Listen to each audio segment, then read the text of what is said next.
Ikaw.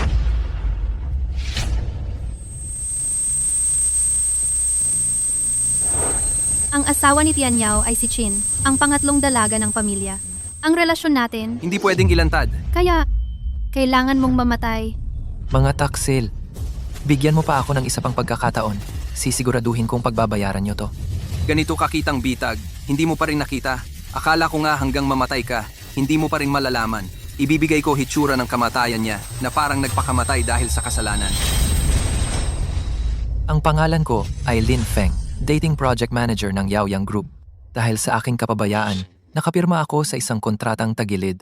Pinatanggal ako ng boss, tapos ngayon may dala pa akong malaking utang.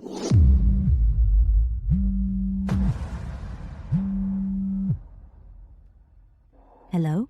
Pasensya na, Mr. Lin. Hindi kami tumatanggap ng may bahid na record. Hanap ka na lang ng ibang trabaho. Ngayon, pangalawang buwan na akong tanggal sa trabaho. Pang-43 beses na naman akong tinanggihan sa interview.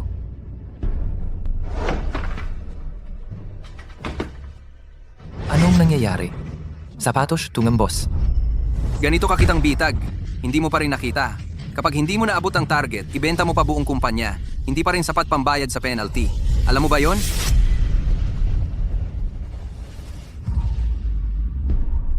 Honey, kayo.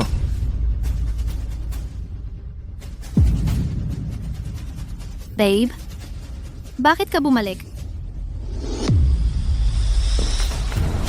Kayo? Paano nangyari to? Akala ko nga hanggang mamatay ka, hindi mo pa rin malalaman Hindi pwede. kailan pa kayo nagkaroon ng relasyon. Siyempre, nung nagbiyahe ka para sa trabaho. Itong deal with Chin Group, sobrang halaga. Di ba? Kailangan makuha natin tong project na to. Itong project na to, hindi ba lagi namang si Xiao Liu ang umaasikaso? Huwag kang mag-alala, naayos ko na lahat. Pero, ngayon ang unang anibersaryo namin ng asawa ko. Nakipagsabi na ako ng leave, 2 weeks advance pa. Lin, anibersaryo lang naman ang kasal nyo. Mas mahalaga pa ba yan kaysa trabaho? Mukhang nagkaintindihan na tayo. Tama, ako talaga ang nagpalayo sa'yo ng sadya. Pero huwag kang mag-alala. Yung anniversary mo, ako na ang pumalit sa'yo. At grabe, hinding-hindi mo makakalimutan. Hayop ka, napirmahan ko na ang contract. Kahit paalisin mo ako, pag hindi ka nakapag-deliver sa loob ng 3 araw, babagsak din ang kumpanya mo. Sasabihin ko na sa'yo ang totoo. Noon pang 2 buwan, alam ko na gusto nila yung batch ng goods na yon. Paano mo nalaman na may 2 months pa? Aware ka na. Tanggal ka na nga, tatawag pa ng kung ano-ano. Su Xiaoya, bakit mo ito ginagawa sa akin? Hindi ba sapat lahat ng ginawa ko para sa'yo? Para kang asong sunod ng sunod sa akin. Gustong gusto ko yon. Sayang, may cancer ka na. Ang cancer, parang walang puhunan na butas. Bata pa ako. Karapat dapat ako sa mas maganda pa diyan. Di ba? Sino may sabi na ako ang may cancer? Ikaw.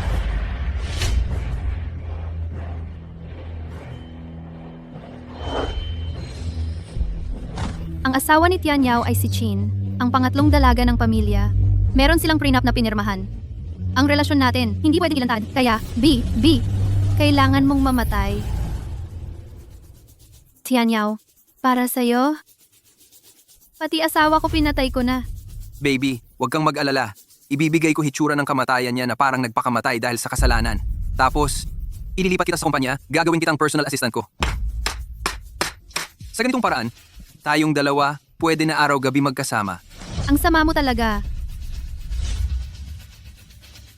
Mga taksil, bigyan mo pa ako ng isa pang pagkakataon. Sisiguraduhin kong pagbabayaran nyo to.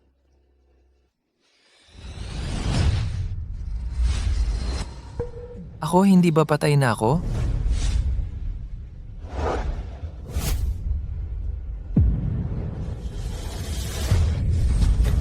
Bumalik ako sa buhay. Nakabalik ako 2 buwan ang nakalipas. 2 araw bago pumirma ng kontrata kasama ang Chin Group. Lin, halika dito. May importante akong kailangang pag-usapan sa'yo. Zhang Tianyao.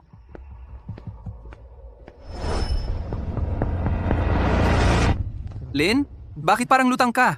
Wala namang problema. Okay kung walang aberya. May project tayong napasok kasama ang industry leader, Chin Group. Alam mo naman yan. Ayan na, tagilid na kontrata. Siyempre, alam ko, project ni Xiaoliu. Pero, itong project na to mula noon, sila Xiaoliu na ang nag-aasikaso. Bakit? May problema ba? Lin, kakauwi mo lang galing business trip, marami kang hindi pa alam. Si Xiao Liu. Wala na siya. Ano? Noong dati ring buhay ko, nalaman ko lang to nung natanggal na ako, si Xiaoliu. 2 days bago matapos tong project, aksidenteng namatay. Kumalat na balita, biglang inatake at namatay. Pero ang totoo, nung nag-overtime si Xiaoliu, nakita niya si Su Xiaoya sa opisina, kasama si Jiang Tianyao. Natakot si Jiang Tianyao na mabuking affair nila. Kaya, pinlano niyang ipapatay si Xiaoliu. Di ba malapit nang matapos tong project natin? Si Xiao Liu, kagabi, para lang ma-deliver na, 3 araw ng puyat, tuloy ang trabaho. Nung umaga nang makita siya, nasa workstation pa, patay na. Pasok ka.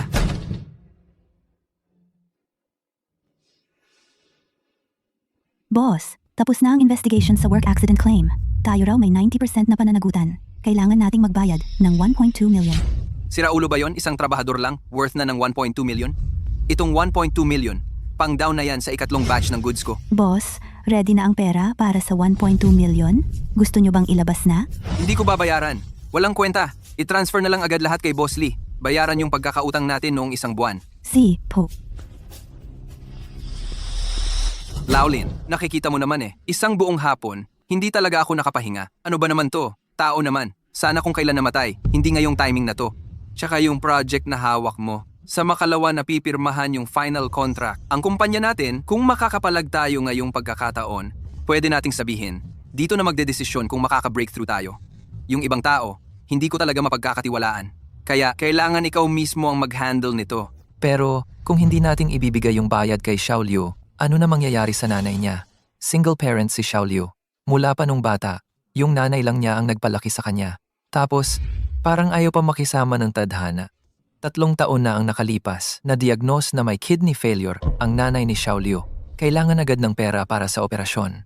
Kung hindi rin sana ganyan kapursigido si Xiaoliu para sa kontrata ng Qinshi Group, hindi na sana nagtatrabaho ng walang tigil. Laolin, pinag-uusapan ko dito ang trabaho. Bakit mo dinadamay ang nanay niya? Sa pagkakaalam ko, may malubhang sakit ang nanay ni Xiaoliu. Talagang kailangan ng pera ngayon. At saka, nagkaproblema si Xiaoliu dahil sa project, yung bayad na yan, dapat lang talaga ibigay. Ang weird. Parang ibang tao ka ngayon Laolin, hindi ko naman siya pinilit mag-overtime. Siya mismo ang gustong mag-overtime. Tsaka nangyari yung insidente. Pagkatapos ng opisina, paano mo masasabi na work-related injury ito? Bukod pa diyan, hindi ko naman sinabi na ayaw kong magbigay ng bayad. Gumawa na ako ng paraan. Pinaimbestigahan ko na. Sa pamilya ni Xiaoliu, si nanay na lang ang natitira. Yung nanay, malubhang kidney failure na, hanggang 2 o 3 buwan na lang daw ang buhay. Pag namatay na lang, yung nanay, kahit gustuhin kong magbigay ng bayad, hindi ko na alam kanino ko ibibigay. Noong nakaraan, pagkatapos mamatay si Xiaoliu, lubos na nasaktan ng nanay niya dahil sa sakit at lungkot. Hindi na niya namalayan, 3 araw lang, pinakremate na si Xiaoliu. Pero hindi alam ng iba, kahit patay na si Xiaoliu, sa katawan niya mismo, may ebidensya para patunayan na sinadyang patayin siya ni Jiang Tianyao. Laolin, pagbalik mo galing out of town, parang iba na ang dating mo Kung tama yung pagkakaalala ko, wala naman kayong ganong closeness ni Xiaoliu, di ba? Wala lang. Alam mo, kasi single parent din ako. Kaya siguro, napaparamdam ko yung hirap. Laolin, dapat mo ring malaman, ang pagiging mabait, hindi pwedeng maging pamantayan na magtagumpay. Marami ka pang dapat matutunan. Ayos, noted. Laolin, yung abilidad mo, sigurado akong kaya mo. Pero sa project na to, hindi mo pa ito nahawakan dati. Kaya ngayong gabi, mag-overtime ka. Kilalanin mo lahat ng kailangan mong malaman. Gawin ng sabay-sabay lahat ng dapat baguhin. Ngayong gabi, walang pahinga. Habulin mo ang huling flight. Diretso ka sa Jingdu. Kunin mo na agad yung kontrata bukas kung kaya. Ngayong gabi mismo. Noong nakaraan, ngayong gabi, nag-overtime ako sa opisina. Inayos ang proposal, yung 2 walang hiya, magkasama sa bahay ko. Ngayon, sisiguraduhin kong masira ang pangalan ninyo. Ngayon, anniversary namin ng asawa ko. Nagsabi na ako ng leave. 2 linggo pa bago. Anniversary lang naman. Hindi na ganun kaimportante gaya ng trabaho. Sa kumpanya natin, ilang daan ang umaasa ngayon. Ikaw na lang ang lakas ng loob ng lahat. May client pa ako. Mauna na ako.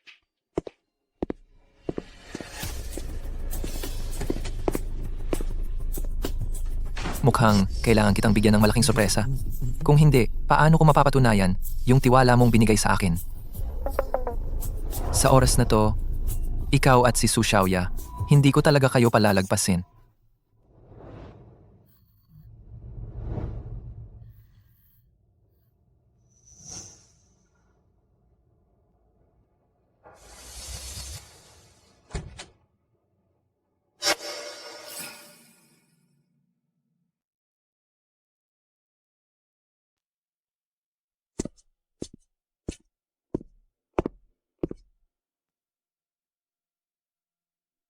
Tita, kumusta po? Ako po ay kasamahan ni Xiao Jun sa trabaho.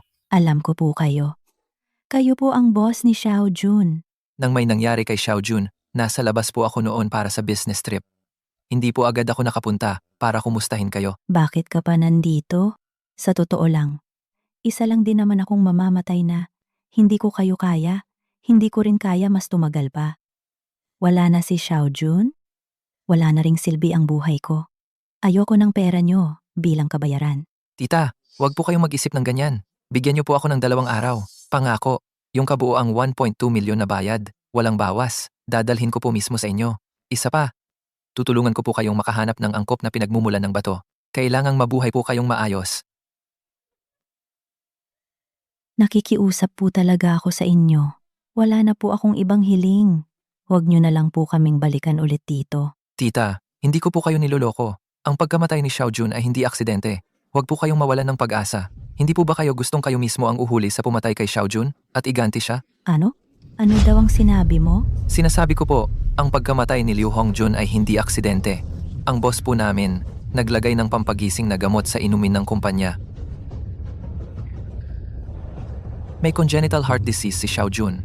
Lagi siyang puyat, laging tense ang isip niya. Dagdag pa yung gamot na inilagay, kaya bigla siyang inatake sa puso at namatay. Pero bakit? Bakit siya kailangang saktan? Kasabwat ka ba nila? Bakit mo sinasabi sa akin to? Dahil nahuli ni Xiao Jun na may relasyon ang boss at asawa ko. Ikaw? Anong gusto mo na gawin ko? Ipa-autopsy si Xiao Jun at ipa-drug test. Mas mabilis, mas maganda. Isa pa, kailangan mabuhay ka ng maayos. Hintayin mong makulong ang boss natin para maipaghiganti si Xiao Jun. Naiintindihan ko na.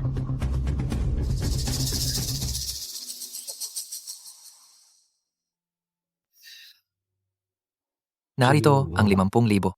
Ang password, ang birthday ni Xiao Jun. Kapag tapos na ang lahat nitong mga araw na to, yung natitira pang kabayaran, dadalhin ko na din sa inyo. See, Tita, may emergency lang po ako. Mauna na ako. Tungkol kay Xiao Jun. Kayo na po muna bahala.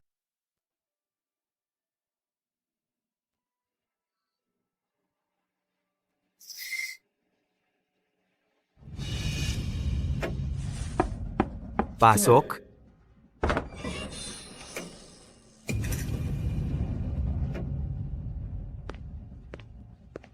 Umupo ka.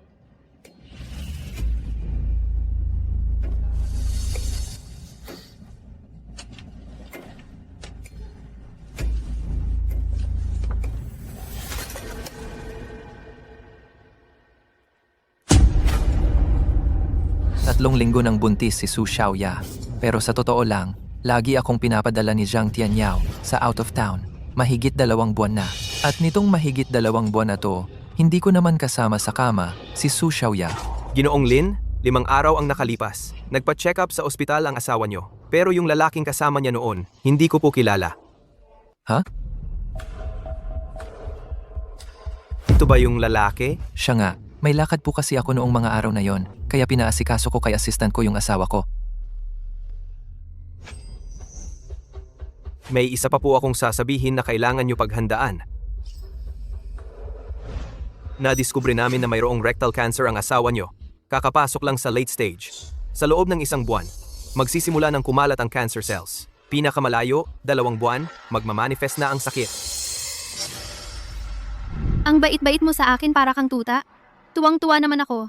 Sayang nga lang at may cancer ka. Ang cancer, butas ng walang hanggan yan. Ang bata-bata ko pa, karapat-dapat akong makahanap ng mas maganda. Di ba? Sino may sabi na ako ang may cancer? Ikaw? Doktor, gano'ng katagal pa buhay niya? Ha? Kung magiging maganda ang kalagayan, mga 1.5 taon. Kung hindi, kalahating taon lang. Sa ganitong sitwasyon, hindi na talaga maililigtas yung bata. Kailangan po sa tamang panahon, sabihin niyo yan sa pasyente. Kung maaari, huwag masyadong ma-stress ang pasyente. Huwag po kayo mag-alala. Hahanap ako ng pinakamagandang timing para sabihin yan sa kanya. Naiintindihan ko po, Doc. Salamat po.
Xiaofeng, bakit?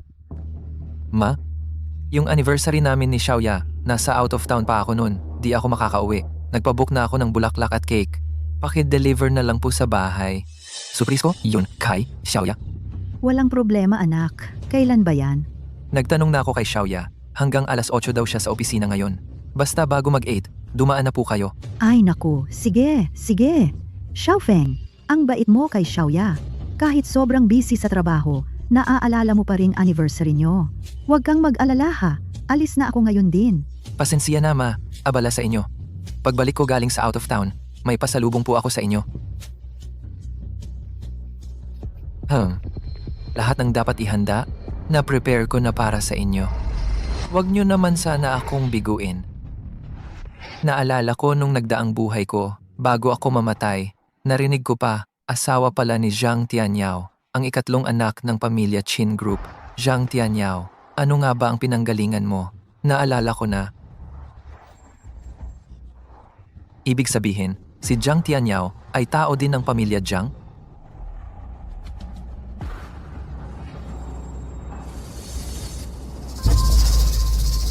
Totoo nga, taga Zhang nga siya, kaya pala. Ngayon ko naintindihan ang nangyayari.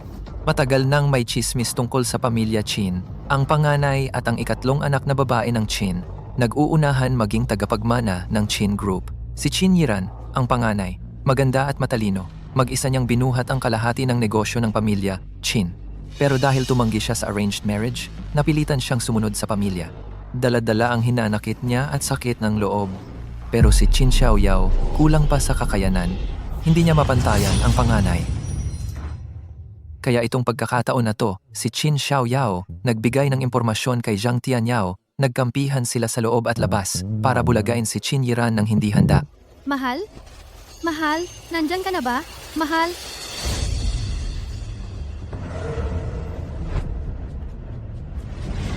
Ang asawa ni Tian Yao ay ang ikatlong anak ng pamilya Qin. May kasulatan sila bago magpakasal. Hindi pwedeng malaman ng iba ang relasyon namin. Kaya, kailangan mong mamatay. Mukhang ni hindi rin alam ng ikatlong anak ng pamilya Qin na may masamang balak si Zhang Tianyao. Sayang. Isang ordinaryong empleyado lang ako. Pati paghihiganti, kailangan pagplanuhan. Kung hindi, sa ganda ng eksenang ito, pwede sanang imbitahin ang 3 pinakamalalaking pamilya sa Maynila para sabay-sabay manood. Mahal, nandito ka na ba? Mahal. Nako, 2 araw lang tayong hindi nagkita. Ganito ka na ka-excited. Hindi ka ba natatakot na mahuli siya sa bahay? Mahal. Mahal.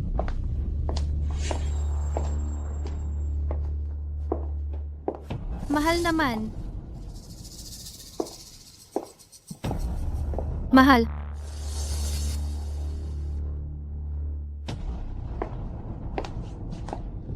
Mahal,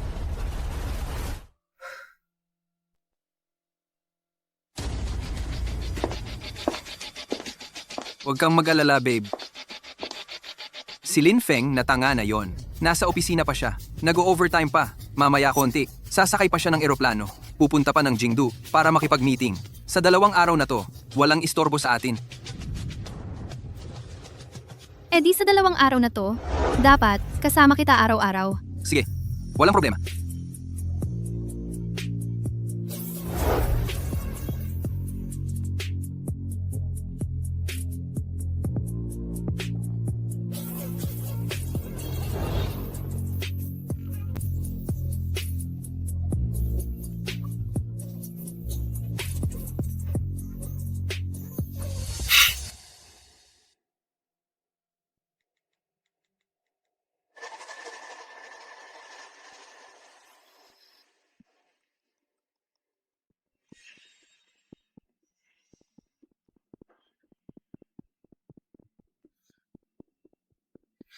Ay,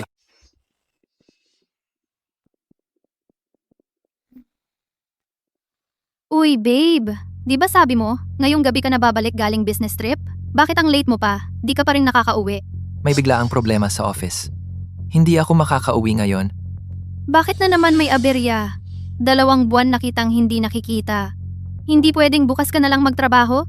Hindi pwede. Malaki ang issue. Kahit anong mangyari, hindi talaga ako makakauwi ngayong gabi. Bukas, kailangan kong gumising ng maaga para sa flight. Siguro, mga bukas ng gabi lang ako makakabalik. Sorry talaga, babe. Ngayong araw pa naman anibersaryo natin. Di kita mapapasamahan ngayon. Oh, bakit, babe? Oh, bakit, babe? Wala naman. Pakiramdam ko lang, yung boss niyo sa office, masama talaga ugali. 2 buwan ka nang wala, di ka pa rin pinapauwi. Wala ba talagang matino sa kumpanya nyo na ibang pwedeng umeskapo ng mga project? Ang sama-sama niya. Ang sama-sama niya. Ang sama-sama niya. ano kung masama? Di ba nga gusto mo yung medyo bad boy? Ay nako, tigilan mo nga. Babe, anong ginagawa mo diyan? Bakit parang may boses ng lalaki diyan sa inyo? Ha? Paano naman magkakaganon? Mag-isa lang ako sa bahay, no? Tunog yan sa TV. TV lang? Oo, kasi di ka nga umuuwi. Naboboring na ako dito. Nag-aaral at nagyoyoga ako sa TV. Ako, mag-isa dito. Di ko alam kung ano gagawin eh. Ah, babe, pasensya na. Sobrang busy ko kasi lately. Di talaga kita nabibigyang oras. Pag natapos ko, promise, magbabawi talaga ako. Bibigyan kita ng kahit late na celebration para sa anibersaryo natin. Ay babe, mahalaga naman talaga trabaho mo. Sige, magyoyoga muna ako. Bye muna. Sandali, babe. Ano yon? Kahit hindi ako makauwi para makasama ka ngayong anibersaryo, binilhan pa rin kita ng regalo. Nilagay ko na sa likod ng sofa. Ha? Yung regalo? Bumalik ka na dito? Bumalik ka na dito? Umuwi ako sandali kaninang hapon. Nagmadali lang akong baguhin yung proposal. Iniwan ko lang yung gift, tapos umalis ulit ako. Buksan mo na agad. Tingnan mo. Si.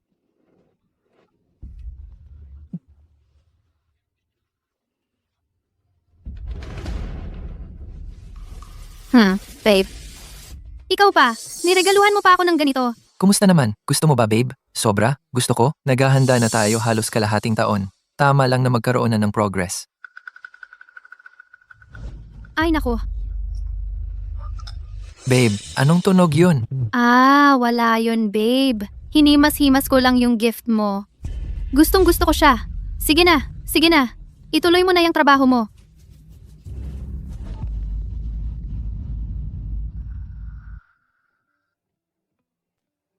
Ay nako. Hindi ka ba talagang pwedeng manahimik? Paano kung mahuli pa niya tayo? Huwag kang mag-alala. Yung saksakan ng manhid na yon, maski kaharap na, di pa rin niya alam. Pero ikaw talaga, bakit parang apura-apura mong binaba yung tawag? Kung tutuusin, Di ba mas exciting nga kung kaharap siya? Ganun pala. Mahilig ka pala sa tawag-tawag na laro. Ay, gusto mong tawagan ko siya ulit ngayon? ngayon ko lang nalaman, ganito ka pala ka-open. Pero tama na muna, huwag na natin siyang stress ngayon. Kailangan pa natin siya para pumirma sa kontrata. Baka madelay pa.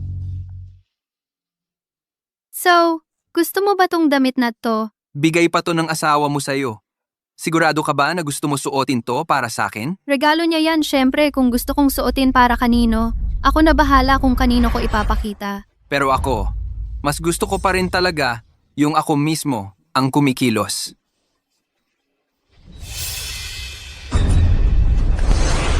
Ay, Sino yan?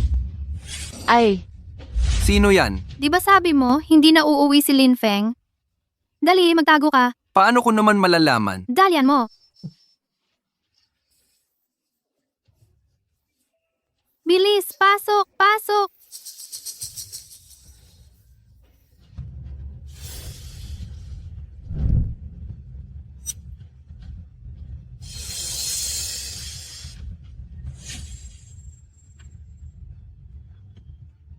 Ma. Ma? Bakit ka andito? Xiaoya, di ba sabi mo mag-overtime ka at mga alas 8 ka pa uuwi? Ah, haha. Dapat talaga mag-overtime ako. Kaso, natapos ng maaga, umuwi na rin ako agad.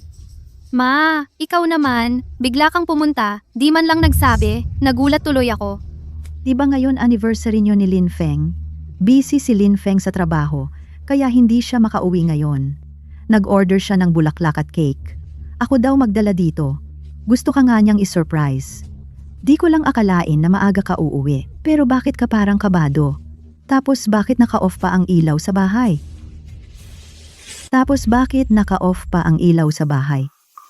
Si Lin Feng na naman. I-on ko lang ang ilaw. Kasi kararating ko lang, di ko pa nga na-i-on yung ilaw. Ka ba talaga? Syempre kinakabahan ako. Si Lin Feng wala dito. Ako mag-isa lang. Natatakot ako. Baka masamang loob pumasok. Ay, salamat talaga ha. Nakakahiya pa. Pinalakad ka pa. Salamat talaga. Hindi ako dapat ang pasalamatan mo kundi si Lin Feng. Kahit sobrang busy sa trabaho, hindi ka pa rin niya nakakalimutan.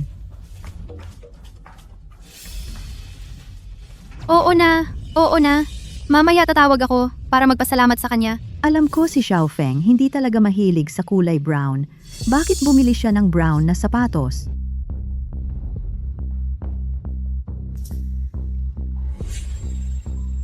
Ano bang nangyayari?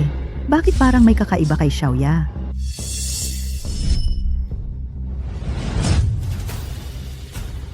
Ay ma. Ikaw. Anong ginagawa mo sa kwarto ko? Wala naman ah. Gusto ko lang tingnan kung meron kang maduming damit na kailangang labhan. Ipinaglaba lang kita. Bakit ka naman ganyan mag-react? Hindi naman ako ganyan kainit mag-react ah. Halika. Ay nako. Upo.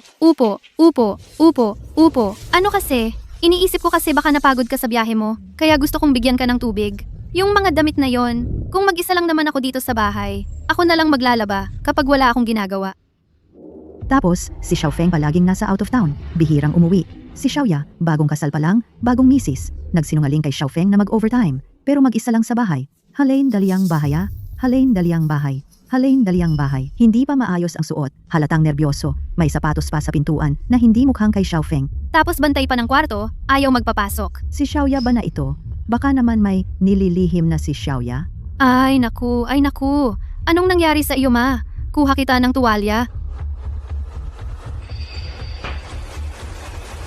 Nasaan na ang tuwalya? Ma.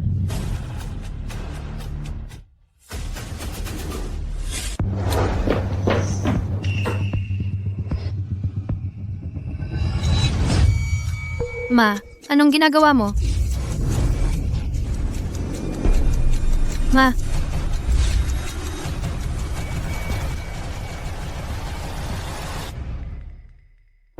Bakit walang tao? Baka naman ina-overthink ko lang. Ma? Inaakala niyo bang nagloko ako? Xiaoya, sabihin mo kay Ma ang totoo. May nagawa ka bang hindi tama kay Lin Feng? Ma, imposible naman yon. Ako ang anak niyo. Hindi niyo pa ba ako kilala? Kami ni Lin Feng. Nagpaplano na kaming magkaanak. Bakit naman ako sa ganitong panahon magluluko? Sorry, Xiaoya. Nagkamali si Ma sa pagdududa sa'yo. Nag-aalala lang talaga si Ma sa'yo. Kung iisipin mo, yung katulad ni Lin Feng na maganda ang trabaho, malaki ang kinikita, maayos lang pakikitungo sa'yo, at masunurin pa, marami ba talagang ganyan? Hindi talaga marami. Isa kang batang si Mama mismo ang nagpalaki. Alam na alam ni Ma kung anong klase ka. Busy si Xiao Feng sa trabaho. Kulang din ang oras niya para sa'yo. Kung sakaling nagdalawang isip ka, medyo maiintindihan din ni Ma.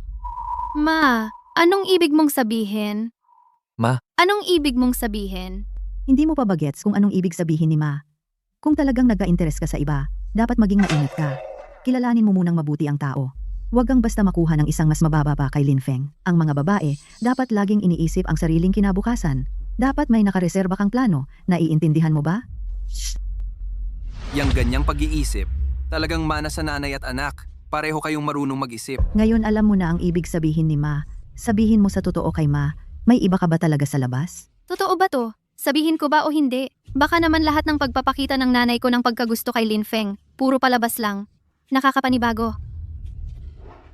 Na nga, naniniwala si Ma na wala kang iba, pero bilang isang mas matanda na, gusto ko lang bigyan ka ng payo, hanggat hindi ka pa sigurado, huwag kang gagawa ng hakbang na hindi mo na mababawi, lalo na huwag mong gagamitin ang ganitong bagay para lokohin ang lalaki. Sobrang sensitibo ang mga lalaki sa ganyang bagay, hindi mo yan maitago. Kaya, kung meron ka talagang ibang karelasyon, dalhin mo dito at ipakilala kay Ma para alam ni Ma ang sitwasyon. Matutulungan kita. Gets mo ba? Talagang tunay kang nanay ko. Alam ko na, ang pinalaki ni Su Xiaoya ay siguradong hindi mapagkakatiwalaan. O siya, uwi na si Ma. Mag-ayos ka na at magpahinga. Huwag kalimutang tawagan si Ma kung may kailangan ka. Alam ko po, Ma. Ingat po kayo. Alis na ako ha.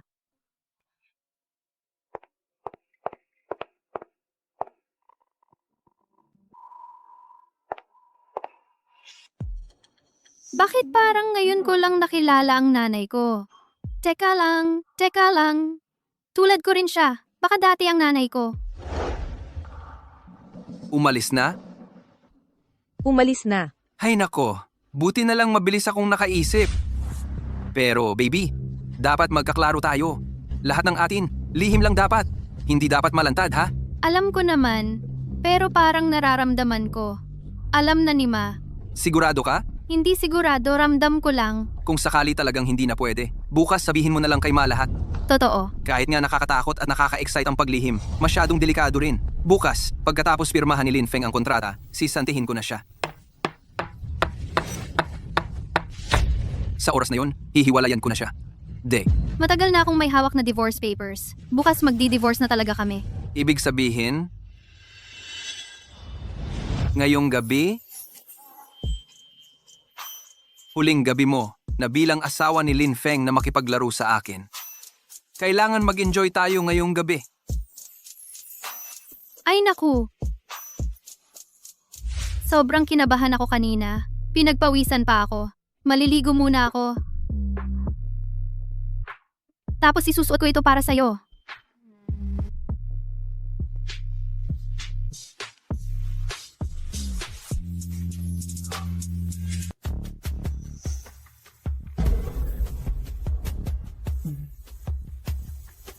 Lin Feng, ngayong gabi, ipapakita ko sa iyo kung paano ko alagaan ang asawa mo. Kailangan mo talagang magpakitang gilas dahil hindi lang ako ang nanonood sa'yo. Hindi ko hahayaang mangyari uli ang trahedya ng nakaraan. Jiang Tianyao, Su Xiaoya. Bukas, gagawin kong mawala ang lahat sa inyo.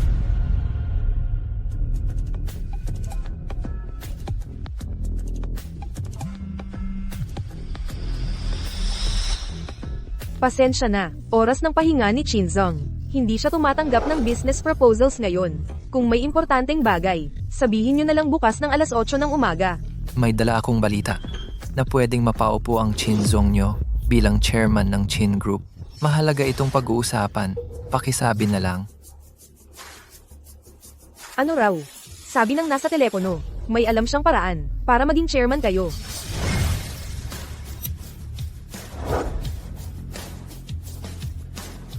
Ako si Chin Yiran. Pwede ko po bang malaman kung sino po sila?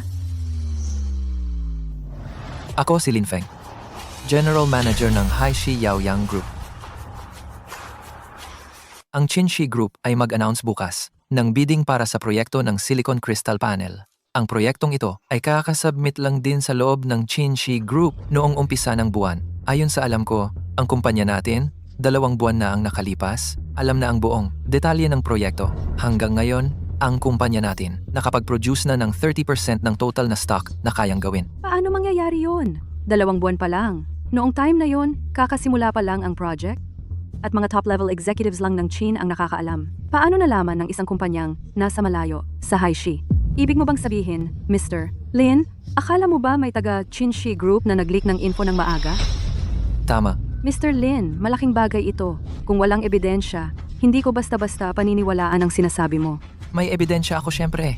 Sa tingin ko, Chinzong, sigurado ako na iniimbestigahan mo ngayon ang background ng kumpanya namin. Hindi mo na kailangang gumastos ng effort. Ang chairman ng kumpanya namin ay si Zhang Tianyao, mula sa Zhang family ng Jingqing. 3 taon na ang nakalipas. Nagpakasal siya sa third daughter ng Qin family, Qin Xiaoyao, Zhang family. Zhang family. Oo, tama. 3 taon na ang nakalipas. Dumating si Zhang Tianyao sa Haishi at siya ang nagtatag ng Yaoyang Group, kasabwat si Qin Xiaoyao.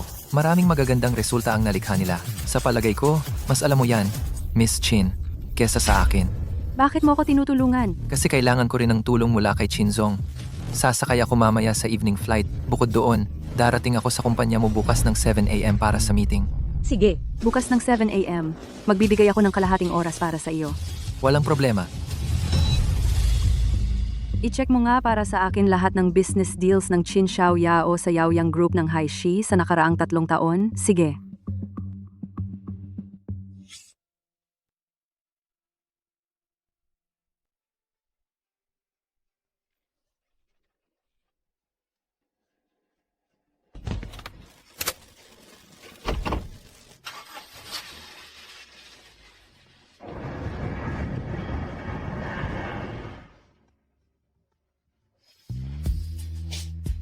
Talagang malupit ang executive ng Qinshi Group. Hindi lang magaling. Ang ganda pa ng itsura. Mr. Lin, salamat sa ebidensya na binigay mo. Malaking tulong ito sa akin. Ang pag-leak ng business secrets ng pamilya, sa bagay na ito, sapat na ito para ibagsak ko ang linya ni Qin Xiaoyao. Gusto ko sana makipag-compete ng patas, pero hindi ko inakalang gagamit siya ng ganitong malaswang paraan. Sa talento ni Miss Qin, walang problema kung patas ang laban. Mr. Lin, 皮革我记这工作使我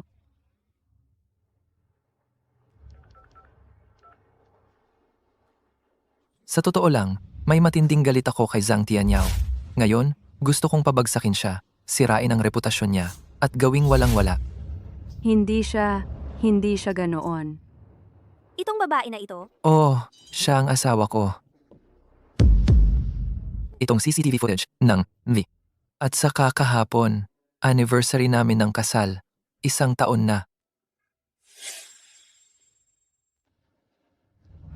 So, gusto mo ba akong tulungan laban kay Zhang Tianyao? Ang galit ko. Ako ang bahala diyan. Ano ang gusto mong gawin ko? Siyempre, pirmahan na ang kontrata. Sinabi ko sa iyo kahapon, 2 buwan na ang nakakaraan, nagsimula na ang kumpanya namin mag-produce. Ngayon, nakapag-produce na kami ng 30%. Kayang umabot sa 130 new production. Kayang-kaya talaga ito. 穿以这防口心跟吉庆记。以这立心跟吉庆你。 Yung isa naman, Pinago ko ng konti ito. Wait lang. Tatawagan ko muna.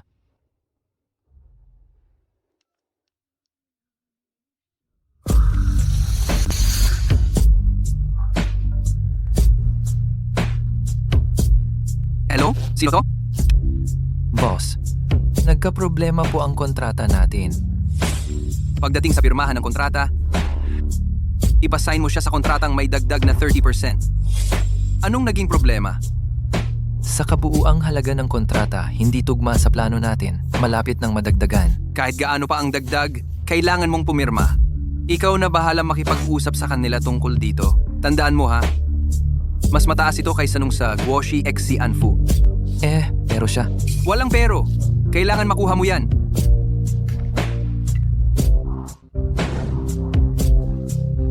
Sino yan? Asawa mo. Oh, matulog ka na.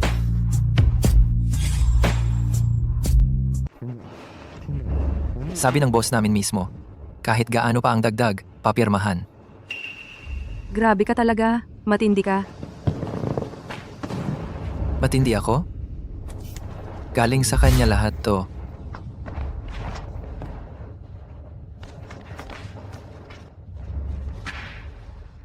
Kaya simula ngayon, para kay Jiang Tianyao, bankrupt na ang Yaoyang Group. Ngayon ko lang naintindihan. Tama, gusto kong pabagsakin si Zhang Tianyao. Gusto kong wala siyang matira. Gusto ko siyang mismo. Magbigay ng kumpanya niya sa akin. Si Lin Feng naman, gamit ang prinsipyo ng gantihan ang gumagawa ng masama. Basta matalo ko si Qin Xiaoyao.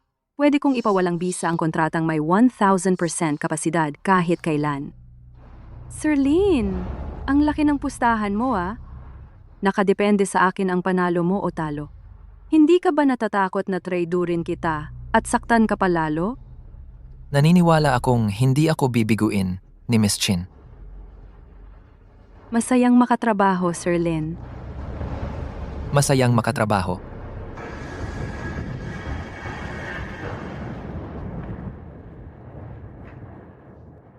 Hindi pa siya umaalis.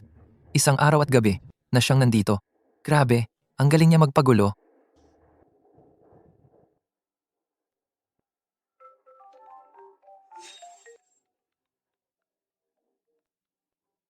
Ma, punta ka rito mamaya.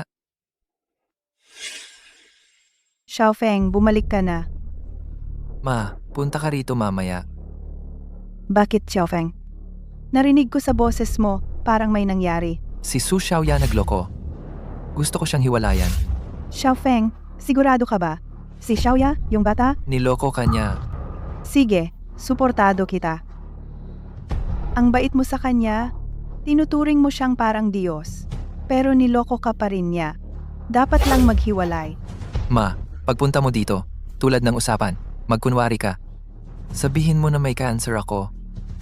Ibebenta mo ang bahay sa probinsya para magpagamot ako. Pero, Xiaofeng, pag nag-divorce ka ngayon, kalahati ng yaman natin mapupunta sa kanya. Relax ma, naayos ko na lahat. Kagabi, pinagpiestahan ko na ang bahay at kotse. Ginawa ko na silang collateral. Gusto niya, edi ibibigay ko lahat. Sige, hintayin mo. Pupunta na ako.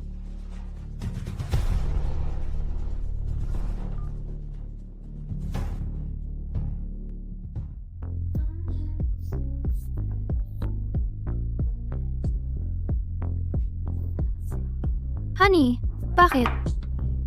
Dear, busy ako kahapon. Yung cake na inihanda ko para sa'yo, dinala na ni Mama. Nakalimutan ko tanungin, natikman mo ba? Oo, ang tamis, ang sarap. Salamat, honey. Ayos, basta kinain mo. Tapos babe, may surprise ako para sa'yo. Anong surprise, babe? Natapos ko na ng maaga ang mga gawain ko. Nasa baba na ako ng bahay natin ngayon. Ha, ano? Ha, ano? Honey, bakit ka biglang umuwi? 2 buwan ka nang wala. Hindi pa ako nakapaglinis. Sobrang gulo ng bahay. Okay lang. Pag akyat ko, tulungan kitang maglinis. Aakyat na ako ngayon. Wag, dear. May surprise din ako para sa'yo. Hindi ko inakala na maaga kang uuwi. Hindi pa ako handa. Gusto kong kainin yung snow cake na binebenta doon sa may pinto. Bili mo muna, please. Pag nabili mo, tapos na ang paglilinis ko. Alam ko na gusto mo, babe. Binili ko na. Naka-ready na. Aakyat na ako agad. Wait lang. 2 minutes lang. Wait.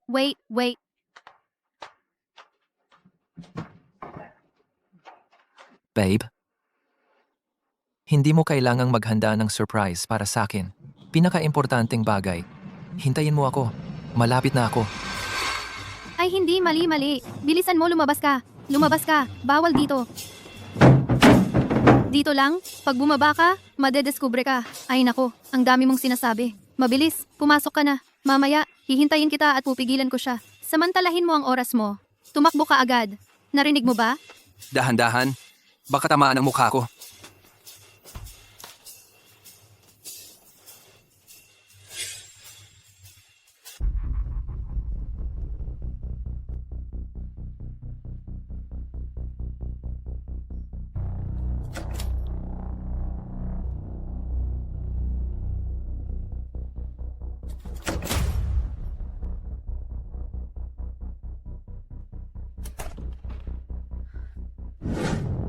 Honey, Sabi ni Babe, hindi kailangang magmadali. Pagbalik ko, sabay tayo maglinis. okay lang, sobrang gulo ng bahay. Dapat matagal ko na itong nilinis. Honey, kukunin ko ang tsinelas mo. 2 buwan tayong hindi nagkita. Ang caring ng asawa ko ngayon Patay na. Wait lang, Babe. Bakit may panlalaking tsinelas dito sa bahay natin? Babe, ikaw. Walang ganyan. Huwag kang mag-isip ng kung ano-ano. Lahat kasalanan mo kasi. Kasalanan ko? Oo nga. Palagi kang wala sa bahay. Pag nag-business trip 2 buwan, natakot ako eh. Nabasa ko lang online, kung may panlalaking tsinelas sa pinto, yung mga magnanakaw, rapist, hindi napapasok. Pero dapat sa labas nilalagay, di ba? Bakit mo nilagay sa loob ng bahay? Haha, ganun ba? Oh, naisip ko. Maganda naman ang security sa subdivision natin. Kaya nilagay ko na lang dito. Pampalakas ng loob. Honey, kasalanan mo din. Dahil lagi kang wala, natatakot ako. Babe, sorry. Ang tagal kong nasa business trip. Pinag-alala lang kita dito sa bahay. Okay lang, naiintindihan kita. Ginagawa mo lang ang lahat para sa pamilya natin. Kahit hirap, kaya ko. Honey, palitan mo na ng tsinelas.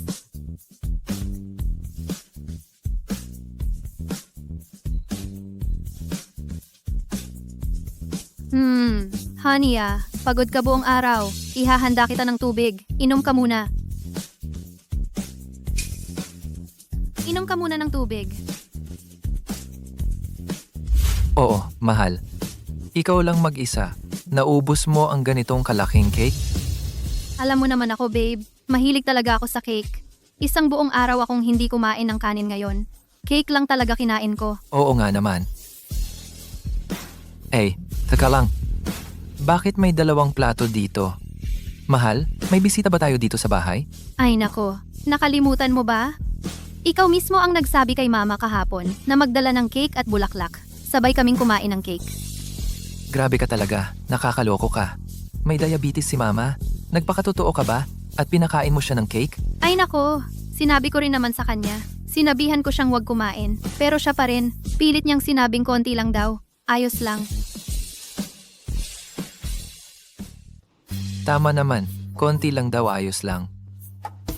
Akala ko talaga may ibang tao dito sa bahay natin. Hindi naman Paano ko naman magagawang magdala ng ibang tao dito sa bahay natin? Uy mahal, itong mesa ng tiyaan natin, bakit bigla na lang naging ang layo-layo? Anong ginawa mo? Nag-i-yoga lang ako. Ay grabe, ang convenient mag-yoga dito sa carpet. Hindi na kailangan bumili ng yoga mat. Tingnan mo, ipapakita ko sa'yo. Sobrang convenient talaga. Uy, mahal, uy. Mahal. Grabe, ang gulo ng kwarto natin. Ang tagal nang hindi nilinis.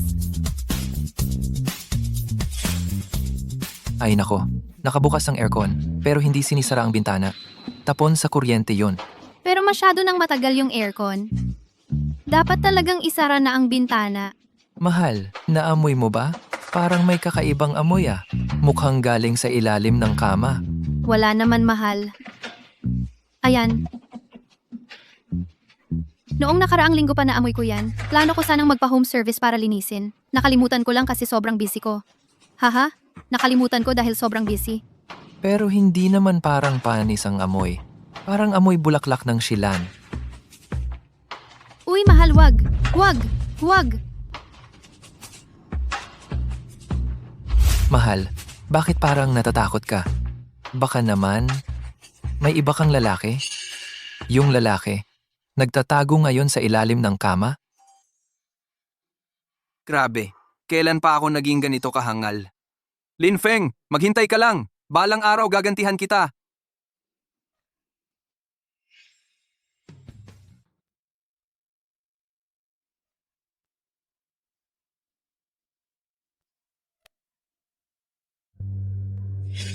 Sabihin na natin ng maaga, tayo dalawa, pwedeng tago-tago lang. Huwag nating gawing lantad ang bagay na to. Yung kasal ko kay Chin Xiaoyao, hindi pwedeng maapektuhan. Hanggat walang nangyayari sa akin, pwede kong siguruhin sa'yo na habang buhay, walang problema sa pagkain at damit mo. Kung hindi pareho tayo, walang magandang patutunguhan. Gets mo? Wala na. Tapos na lahat. Jiang Tianyao, ang tanga-tanga mo no. Relax lang. Pampainit lang ito. Kaunting interes lang to. Ang tunay na kapalit, nasa huli pa. Pag dumating, dapat handa kang saluhin. Mahal? Pinipigilan mo ako kasi tinago mo ang basura sa ilalim ng kama? Anong basura?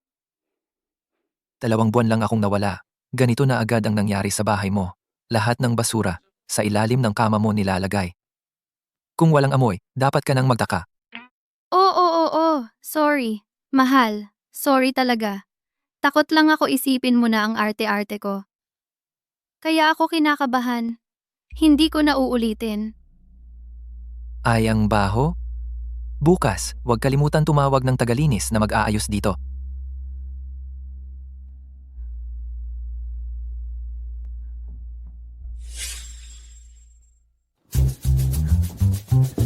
Grabe, kinabahan ako. Buti na lang hindi napansin. Kung hindi, bagsak ako ngayon. Anong ingay yun? May narinig akong nagsasalita sa loob. Wala naman. Uy, mahal. Uy, mahal. Mali lang yung narinig mo. Kita mo naman kanina. Walang tao sa loob. Siguro sobrang pagod lang ako. Nagkaka-hallucination ako. Oo. Tara na.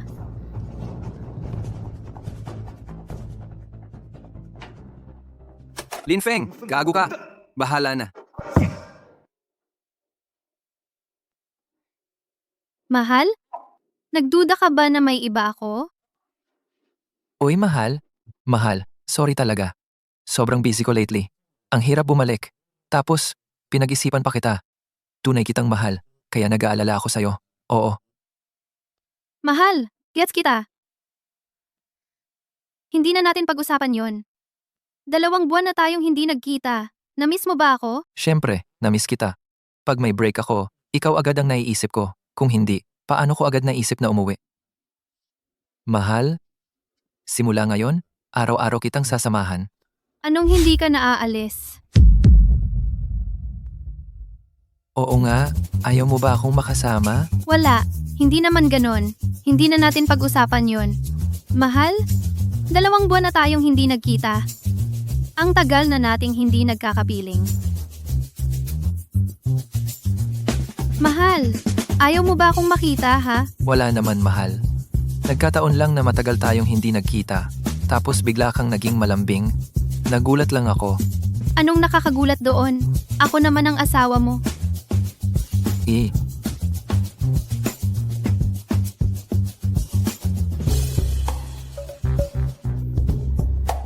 Hindi mo pa rin ba ako pinagkakatiwalaan? Iniisip mo pa rin ba na may ibang lalaki ako at madumi ako? Uy, mahal, wala naman. Kagabi lang ako nagpuyat. Sobrang pagod, mahal. Pwede bang sa ibang araw na lang? Mahal, humiga ka na lang. Aalagaan kita ngayon. Tara na, sobrang pagod lang talaga, mahal.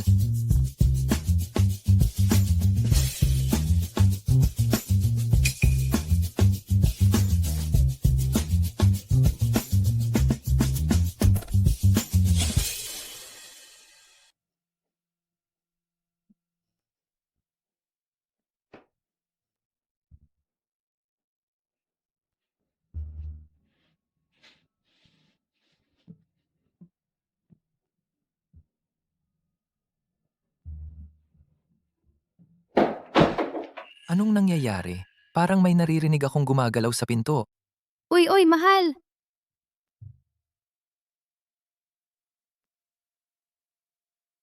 Wala namang ingay ah. Ay nako, talagang sobrang pagod ka lang.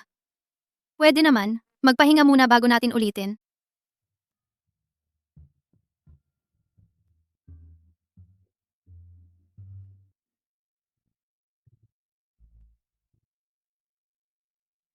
Sorry, mahal. Nabigyan kita ng discomfort.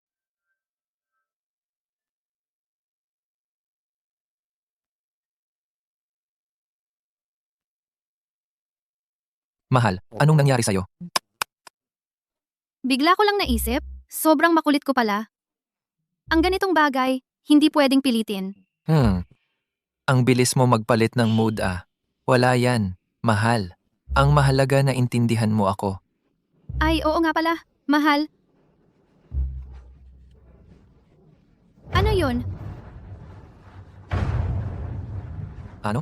Ano kaya ibig niyang sabihin, kanina sa ilalim ng kama? Baka alam na niya ang tungkol sa amin ni Tian Yao.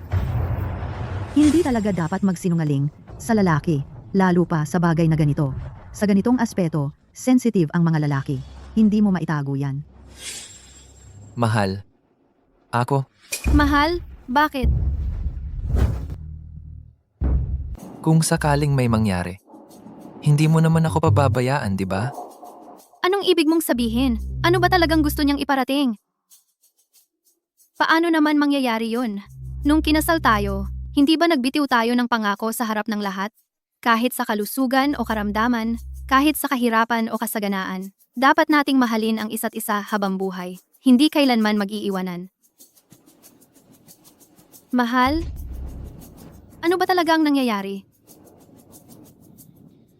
Sabihin mo na, bilis. Pero naisip ko lang, kahapon ay unang anibersaryo natin ng kasal. Dagdag pa, may biglang pangyayari sa kumpanya ko, kaya hindi ako nakapagpaliwanag agad sa'yo.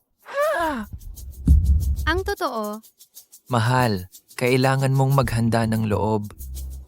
ano ba talaga ang meron sa'yo, mahal? Sabihin mo na, bilis. Ako may sakit ako. Matinding sakit talaga ito. Kailangan ng malaking gastos para magpagamot at hindi rin tiyak nagagaling pa ako. Ha? Mahal, akala ko kung ano na ang nangyari.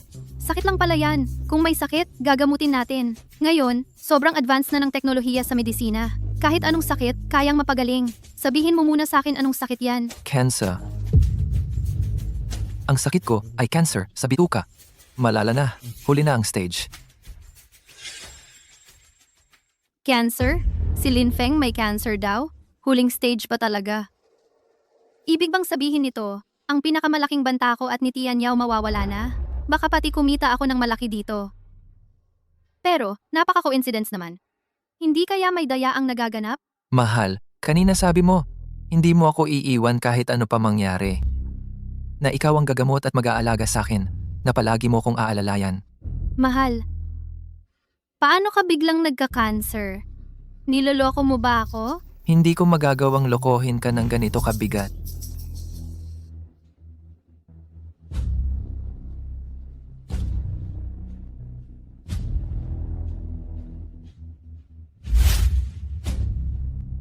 Mahal, taon-taon may company physical exam ka naman. Paano ka biglang nagka-cancer pa? At huling stage na? Sabi ng doktor sa akin, yung sakit na to, sobrang tago. Bago pa man ito lumala, minsan, hindi napapansin, sa physical exam. Tsaka abala palagi ang trabaho ko. Magulo at hindi regular ang kain at pahinga ko, kaya mas mataas ang tsansa kong tamaan. Ang bigat nito?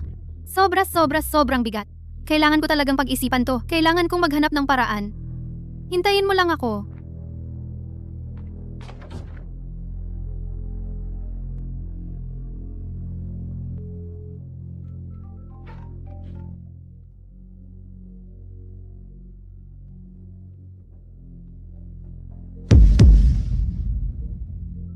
Jiang Tianyao, anong nangyayari sa'yo?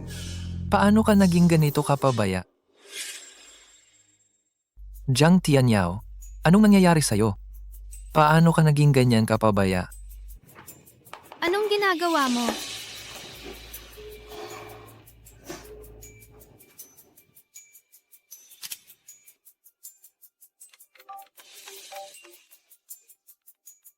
Ikaw ba ang assistant ni Ching Si Yao Yao? Balak mong sabihin kay Zhang Tianyao tungkol sa kontrata? Hindi ko akalain may dagdag pang sorpresa. Sir Zhang, sa wakas, sinagot mo telepono. Nagka-problema na. Yung sinasabi niyong Lin Feng, hindi siya pumirma ng kontrata ngayon. Alam ko. Alam ninyo? Hindi mo na kailangang pakialaman to. May plano na ako. Naipaalam niyo na ba to kay Boss Chin? Ano ipapaliwanag ko? Sabihin mo na lang kay Xiao Yao. Huwag siyang mag-alala. May sorpresa akong inihanda para sa kanya. Hintayin niya na lang. Pero,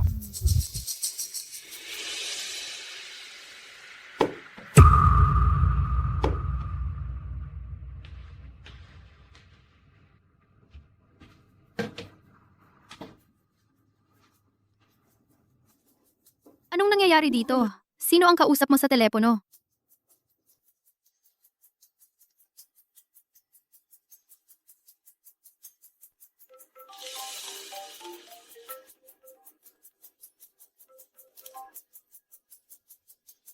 Bakit, Xiaoya? Ma, may malaking problema.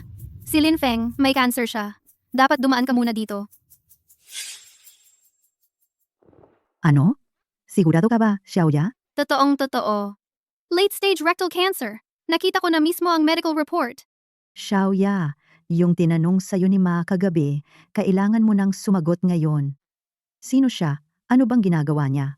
Paano kanya tinatrato? Ma, Grabe. Obvious naman kasi sa kilos mo. Paano hindi ko mapapansin? sorry ma. Dahil sa ilang dahilan, hindi ko pwedeng sabihin ang pagkakakilanlan niya. Pero yung estado niya, katayuan ng pamilya, lahat mas maganda pa kay Lin Feng. Mahal niya akong totoo, kaya niyang siguruhin ang magandang buhay ko. Eh di putulin mo na. Makipaghiwalay ka na. At kailangan gawin mo lahat ng paraan na wala siyang madalang kahit ano sa pag-alis niya. Ganoon din ang plano ko. Pakalmahin mo muna siya. Gamitan mo ng emosyon. Kausapin mo ng maayos. Andiyan na si Ma, paalis na. Si, Ma. Dahil hindi kayang ibigay ni Lin Feng ang buhay na gusto mo, dapat lang nakunin mo ang mas maganda. Kasalanan niya yan. Hindi mo kasalanan.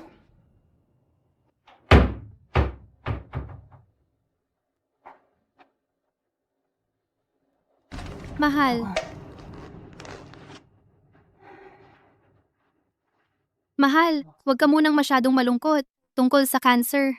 Gusto ko sana itong pag-usapan ng maayos. Sige, mahal. Sabihin mo. May alam ka ba tungkol sa cancer?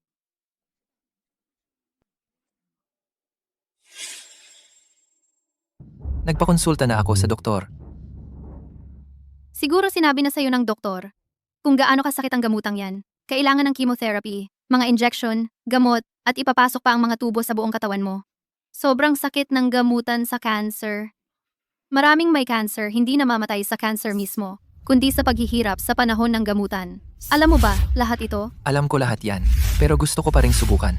1 taon pa lang tayong kasal. Halos 1 taon na tayong nagplaplanong magkaanak. Ni hindi nga tayo nabiyayaan ng anak. Ang dami ko pang pangarap. Gusto ko pang mabuhay. Gusto ko pang... Mahal, huwag kang masyadong emosyonal. Naiintindihan kita. Walang taong hindi natatakot sa kamatayan. Pero dapat isipin natin ito ng praktikal. Mahal? Anong ibig mong sabihin? Ayaw mo na akong magpagamot? Hindi naman sa ganon. Gusto ko lang talagang liwanagin sa'yo to. Alam mo na, yung may cancer, halos wala ng pag-asa. At late stage pa to sa'yo. Alam mo ba ibig sabihin ng late stage? Pag late stage na, kakalat na ang cancer cells mo sa buong katawan. Mas mahirap gamutin. At mas mahal pa ang gastos dito. May kaklase ako noon sa kolehiyo, nagka-cancer din siya sa pancreas. Naubos lahat ng pera ng pamilya nila, pero namatay din siya bandang huli. Kaya... Ibig mo bang sabihin, pababayaan mo na lang ako hanggang mamatay? Sorry, mahal. Alam kong mahirap tanggapin to, pero ito ang pinakamatinong desisyon na nagawa ko. Kung hindi ka na magpapagamot, pwede mo pang gawin ang lahat ng gusto mo. Ma-enjoy mo pa ang buhay mo. Hindi masasayang ang buhay mo. Pero sa ganung buhay, kasama pa rin ba kita? Asawa. Mag-asawa tayo. Pinag-isipan ko na ito para sa iyo. Dapat isipin mo rin naman ako. Asawa ko. Hindi mo ba gusto na kasama ako? Mag-divorce na lang tayo. Ano, hindi ba kanina lang sinabi mo sa akin na kahit kailan, hindi mo ako iiwan? Yung mga pangako natin nung kasal, lahat ba yun peke lang? Hindi mo talaga mahal ang sarili ko. Siyempre hindi. Totoong mahal kita. Seryoso naman ako sa'yo. Eh bakit mo pa gustong makipag-divorce? Ay naku, Lin Feng. Nasaktan mo ako.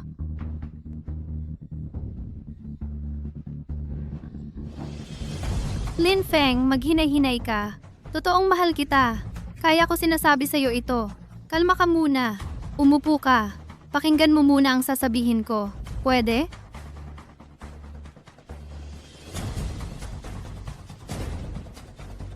Ang paglaban sa cancer hindi madaling bagay. Kailangan dito ng matinding tibay. At magastos din ito ng sobra. Mahal kita. Ayoko makita ka na mag-aaksaya ng buhay para sa isang ending na hindi mo naman mababago. Aksaya ng oras. Tapos sa huli, aalis ka pa rin na walang pag-asa. Naiintindihan mo ba ako? Oo, naiintindihan ko. Pero hindi naman ibig sabihin hindi na pwedeng magbago. May konting chance pa rin namang magamot. Aminado ako, may chance naman talaga. Pero napakaliit ng chance na yon. Hindi lahat nagtatagumpay. Hindi lahat pinalad. Pero ako, Ang malas talaga ang normal sa buhay. Katulad ng pagkakaroon mo ng cancer.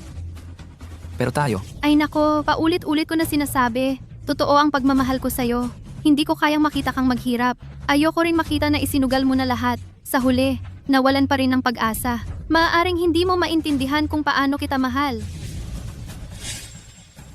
ay grabe. Moral na panggigipit. Sa pangalan pa ng pagmamahal ha. Asawa?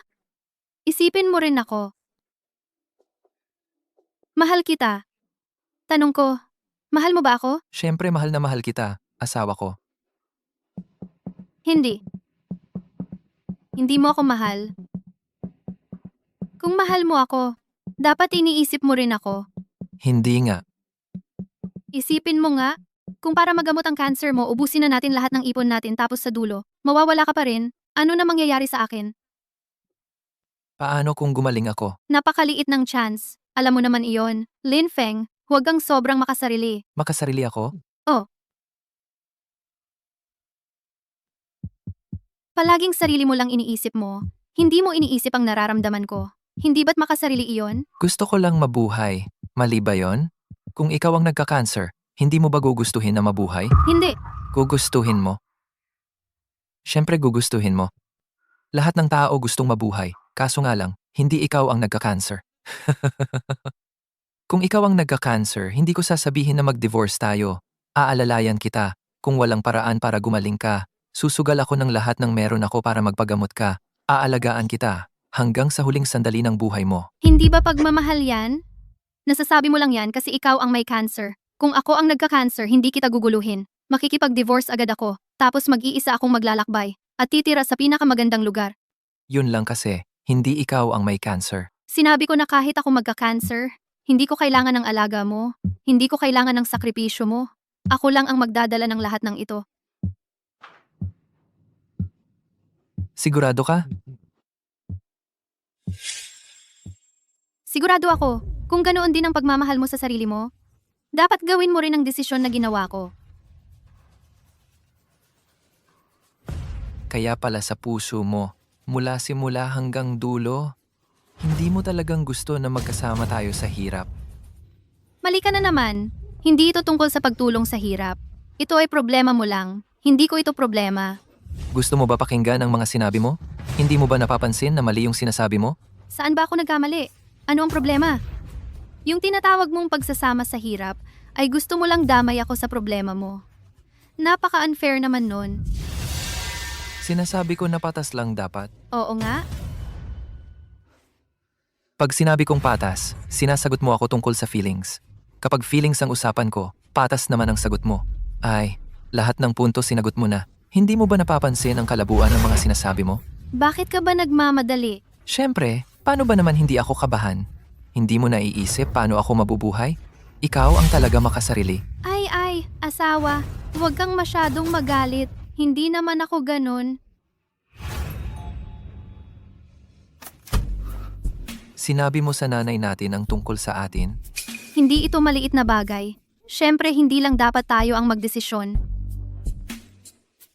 Tama yon. Tama si Xiaoya. Kung talagang mahal mo si Xiaoya, dapat iniisip mo rin siya. Tama. Tama po kayo, ma. Mas sobra nga ako nakapag-isip ng extreme. Naisip ko nga makipag-divorce kay Xiaoya, pero hindi ko pa rin kayang tanggapin. Gusto ko pa rin lumaban. Yan ang dapat mong gawin. Divorce ang pinakamabuting choice para sa inyo ngayon. Divorce ang pinakamabuting choice. Lin Feng, naiintindihan kita. Maganda na naliwanagan ka na. Hintayin mo ako saglit.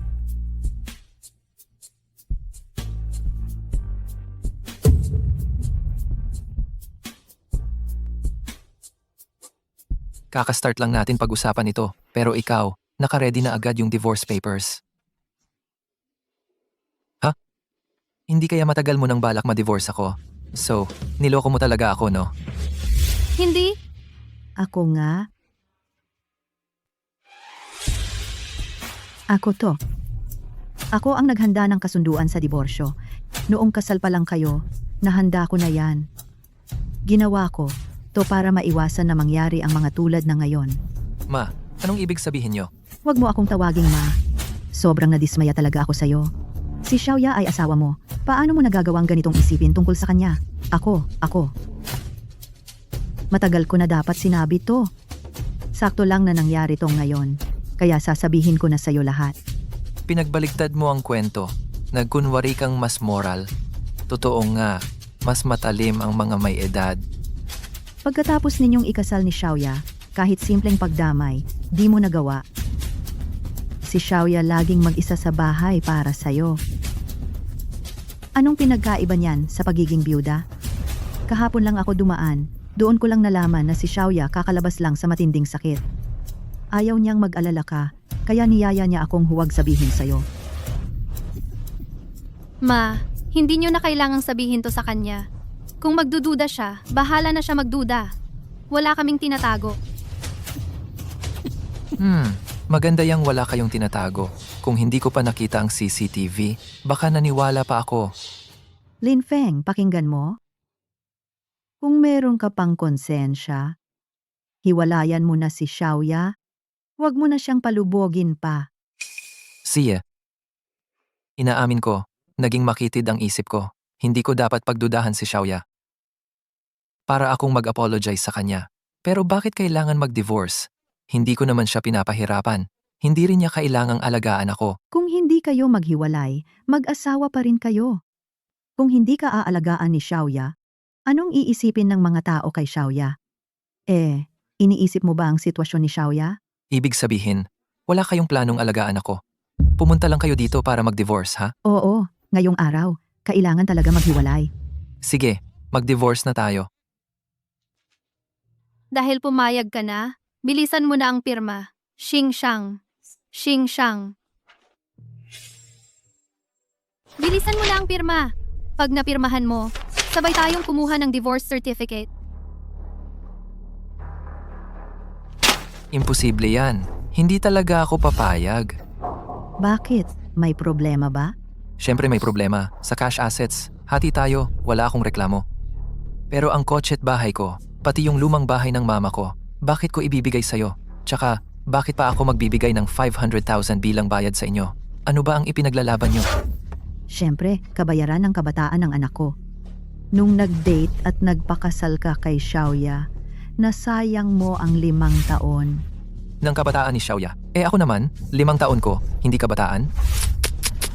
Pareho lang ba yon? Si Xiaoya ay babae. Kung hindi lang dahil maganda ang trato mo dati kay Xiaoya sa 100,000 kada taon. Kulang pa yan. Siyempre kulang. Pag nag-divorce ka, tapos nag-asawa ulit, magiging second marriage na. Kung makapag-asawa nga siya ulit, mahirap na. Hindi ba dapat magbigay ka ng kabayaran? Sa totoo lang, lahat ng kinita ko nitong mga taon, napunta lahat sa kanya. Malayo na lampas sa 500,000. Siya, kahit kusing, walang ibinigay sa akin. Napag-uusapan niyo pa to? Lin Feng, ngayon ba talaga nag-uusap tayo ng pera?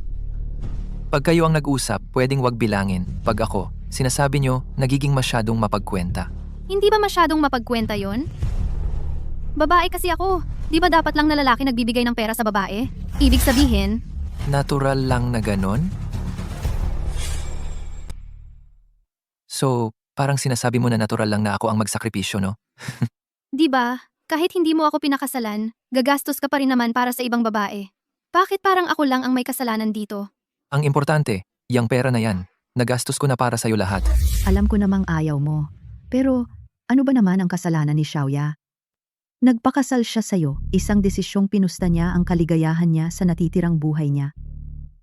Ngayon, nalaman mo na may cancer ka, ibig sabihin, di mo na magagawa ang pangakong aalagaan mo si Xiaoya sa habang buhay. Ikaw ang sumira sa pangako mo kay Xiaoya. Hindi ba't dapat lang na magbayad ka? So, itong cancer na to, gusto ko raw mangyari sa akin? Hindi mo ginusto. Pero ngayon, meron ka na eh. Kung sa akin nangyari ang cancer, magbabayad ka ba ng danyos sa akin? Tama na, Lin Feng. Wala nang saysay yung pinag-uusapan mo ngayon. Sige na, hindi ko na sasabihin yan. Yung bahay at kotse. Yung bahay, ari-arian nyo bago pa tayo ikasal. Yung kotse, binili ko yon ng buo mula sa akin. Bakit ko ipamimigay yan sa inyo, ng kusa? Natural? Para may kasiguraduhan ng future ko? Tama, tutal mamamatay ka na rin naman. Yang bahay, kotse, at iba pang gamit. Hindi mo naman madadala sa hukay yan. Para saan pa itatago mo yan? Pero buhay pa ako ngayon. Kailangan ko ng pera habang nagpapagamot ako. Pati sa mga pangarap ko, kailangan ko rin ng pera. Ano ba, sa tingin nyo, kapag nag-divorce tayo, dapat automatic, mamatay na agad ako? Halos ganun na rin. Tutal, late stage na ang cancer mo. Ilang araw ka na lang ba mabubuhay? Ilang libo pa ba magagastos mo? Oo, tapos na ang buhay mo. Pero ang buhay ko, mahaba pa. Lin Feng, kahit paano mag-asawa pa rin tayo, ayaw mo rin naman sigurong makitang magdusa ako sa hinaharap, di ba? Yung bahay ng nanay ko sa probinsya, insurance nyo na rin yon. Hindi lang naman para sa amin. Para din yun sa nanay mo bilang security. Isipin mo, pag namatay ka na, si nanay mo na lang mag-isa. Kapag tumanda na siya at hindi na makalakad, sino mag-aalaga sa kanya? Sino magpapalibing sa kanya? Di ba si Xiaoya rin? Oo, pag wala ka na, ibebenta ko yung bahay ng nanay mo. Tapos ililipat ko siya dito para magkasama kami. Hindi ko naman sinasabi, tingnan mo nga kung gaano kabait si Xiaoya. Magdi-divorce na sayo, pero iniisip pa rin ang mabuting kalagayan ng nanay mo. Ikaw, lalaki ka pa namang tao, nag-aaway ka sa maliliit na bagay na ganito. Hindi ka ba nahihiya? Pakinggan nyo yung sinasabi nyo. Kayo ba mismo, naniniwala dito? Seryoso ako sa sinasabi ko. Bago pa tayo ikasal? Hindi ka naman talaga gusto tumira, kasama si nanay ko. Kaya siya na lang mag-isa bumalik sa luma niyang bahay. Ngayon, sinasabi mong ikaw mag-aalaga sa nanay ko? Noon kasi, feeling ko lang, hindi maginhawa na kasama natin si mama mo sa bahay. Pero ngayon iba na ang sitwasyon.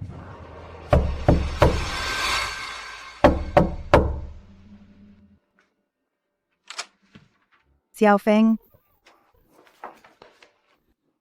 Ma, ayos lang ako. ganitong kalaking problema, tapos sinasabi mong, okay ka lang? Pasilip nga kung masakit yung katawan mo. Ayos na ayos ako, Ma. Walang problema talaga. Ngayon oo. Pero kapag sumakit ulit, dun ka pa mahihirapan. Ma, nadala mo ba yung pera? Nadala na. Nagtanong ako sa kakilala ko. Sabi kong kailangan ng ibenta agad, mababa lang ang presyo. 300,000, tingnan mo kung sapat na. Lin Feng, anong 300,000? Lin Feng. Huwag niyo sabihin, binebenta niyo yung lumang bahay, di ba? Sino nagsabi sa inyo na ibenta yon? Nakipag-usap ba kayo sa amin? Bahay namin yon. Kami ang nagbenta. Kailangan pa ba naming makipag-usap sa inyo? May sakit si Lin Feng. Hindi nyo man lang iniisip kung paano siya magkakapondo para magpagamot. Iniisip nyo pa ang divorce, nag-aagawan ng pera. Kung alam ko lang ganito, hindi ko sana tinanggap ang kasal na to. Ngayon nagsisisi na ako. Huli na. Ma, sobra ka naman kung magsalita. Anong ibig mong sabihin na agawan ng pera? Gusto ko lang ibigay ang lahat para kay Lin Feng. Siya lang ang hindi nakontento. Hindi ako nakontento? Sige, Su Xiaoya. Di ba sinabi mo kanina na magbibigay ka ng sustento sa nanay ko? Sige, sabihin mo ngayon, paano mo siya susuportahan? Binebenta na nila ang bahay. Bakit ko siya susuportahan? Gusto mo pa rin yung lumang bahay. Hindi mo man lang ako kinausap. Pinabenta mo na agad sa nanay mo yung bahay. Gusto mo lang magpagamot. Hindi mo iniisip ang kalagayan ko. Isa kang plastic na tao na may pagkukunwari. Tama na, Xiaoya. Sa tulad niyang, walang iniisip kundi sarili, wala nang dapat pag-usapan. Sige, kung ganun, di wala nang pag-uusapan. Anong ibig mong sabihin? Ayaw mo nang pumirma? Pwede naman akong pumirma, pero kailangan mo munang tanggapin ang dalawang kondisyon ko. Pwede naman akong pumirma, pero kailangan mo munang tanggapin ang dalawang kondisyon ko. Sige, kung kaya kong tanggapin, tatanggapin ko. Gob. Sige, una, kapag namatay na ako, tulungan mong alagaan ang nanay ko hanggang sa pumanaw siya. Sige, tanggapin mo muna. Lilinlangin siya para makapirma. Pangalawa, ang pamilya namin hindi dapat mawalan ng tagapagmana. Pag nagbuntis ka na, agad akong pipirma sa kontrata. Lin Feng, baliw ka na yata. Sa gulo nating dalawa, gusto mo pang magkaanak ako sa'yo? Ibibigay ko na ang pinakamalaking konsesyon. Kung ayaw nyo tanggapin, wala na akong magagawa. Walang problema. Ma, anong ginagawa mo? Wala lang. Tanggapin mo muna. Ma, hindi talaga pwede. Yung pagbubuntis mo, tapos malalaman pa. Mga 1 buwan pa yon. Hindi ko kayang maghintay ng ganong katagal. May dahilan ako. Sabihin mo nga sa akin ang totoo. Ano na talaga ang nangyayari? Bilisan mo. Paano kita matutulungan kung hindi ko alam? Ang Jiang family mula sa Jingdu ang dahilan. Hindi pwedeng malaman ng iba. Sa gulo ni Lin Feng ngayon, kung tumagal pa, kapag nalaman niya, wala na akong makukuha. Bakit hindi mo agad sinabi sa akin? Hindi ko rin inasahan na magiging ganito kagulo. Tama na. Mamaya wag ka nang magsalita. Ako na bahala. Kamusta? Napag-usapan na. Ay, medyo nagmamadali lang si Lin Feng mama kanina. Kaya medyo hindi maganda ang mga sinabi. Ma, hihingi ako ng paumanhin. Ay, wag mong damdamin yun ha. Kung may gusto kang sabihin, sabihin mo lang. Nag-isip-isip din si Ma kanina. Ay nako, napag-isip-isip rin. Tama ka naman. Kahit late stage na ang cancer, may panahon pa naman siya para mabuhay. Kailangan niya pa din ng suporta sa buhay. Kung gusto mo, ganito na lang. Hatiin natin ng patas. Hanggang dulo na tayo. Magpakatao na lang tayo sa isa't isa. Anong say mo? Ayos na yan. Kahit papaano, naging mag-asawa kami ni Su Xiaoya. Dapat lang din bigyan ko siya ng konting seguridad. May sakit na ako ngayon. Kailangan ko talaga ng pera. Hindi naman pwede ang kotse at bahay na hiwalay ibenta. Ano bang plano mo? Ang cash, akin na lang, kotse at bahay, sa inyo. Ayos, ayos. Mas maganda yan. Sabi na yan ang pag-usapan na natin. Yung kinita niya nitong mga taon, halos lahat sa amin napunta. Wala nang masyadong natira. Kahit idagdag mo pa yung 300,000 na nakuha sa nanay niya, hindi pa rin ito katumbas ng bahay at kotse. Sige, pirmahan na natin ang divorce agreement.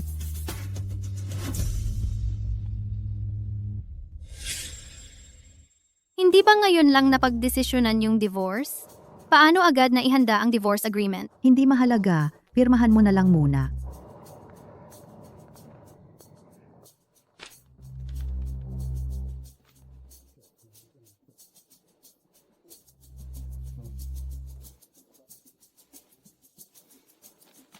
Su Xiaoya, kapag nalaman mo na ang totoong nangyari, doon pa lang magsisimula ang tunay na drama. Sana magustuhan mo ang huli, kung 2 regalo sa iyo.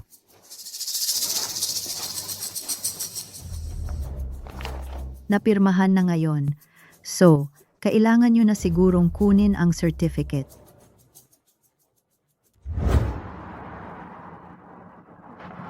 Bakit ka natatawa? Wala lang.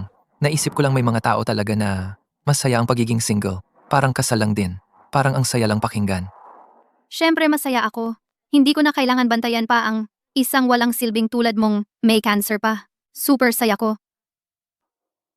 Sige, tumawa ka lang diyan. Sana pagdating ng panahon na pinahihirapan ka na ng cancer, makatawa ka pa rin ng ganyan. Pero pag dumating baka malasakit na lang ang dahilan na dadalawin pa kita. Talaga? Desidido na ako. Bago ka mamatay, siguradong pupuntahan kita. At sasabihin ko sa'yo ang isang malaking sikreto. Anong sikreto? Bakit hindi mo pa masabi ngayon? Hindi pa oras ngayon. Hintayin mo na lang. Isipin mo na lang. Para may inaabangan ka, kahit saglit sa buhay mo. Sige, sa oras na yon, may handa rin akong sorpresa para sa'yo.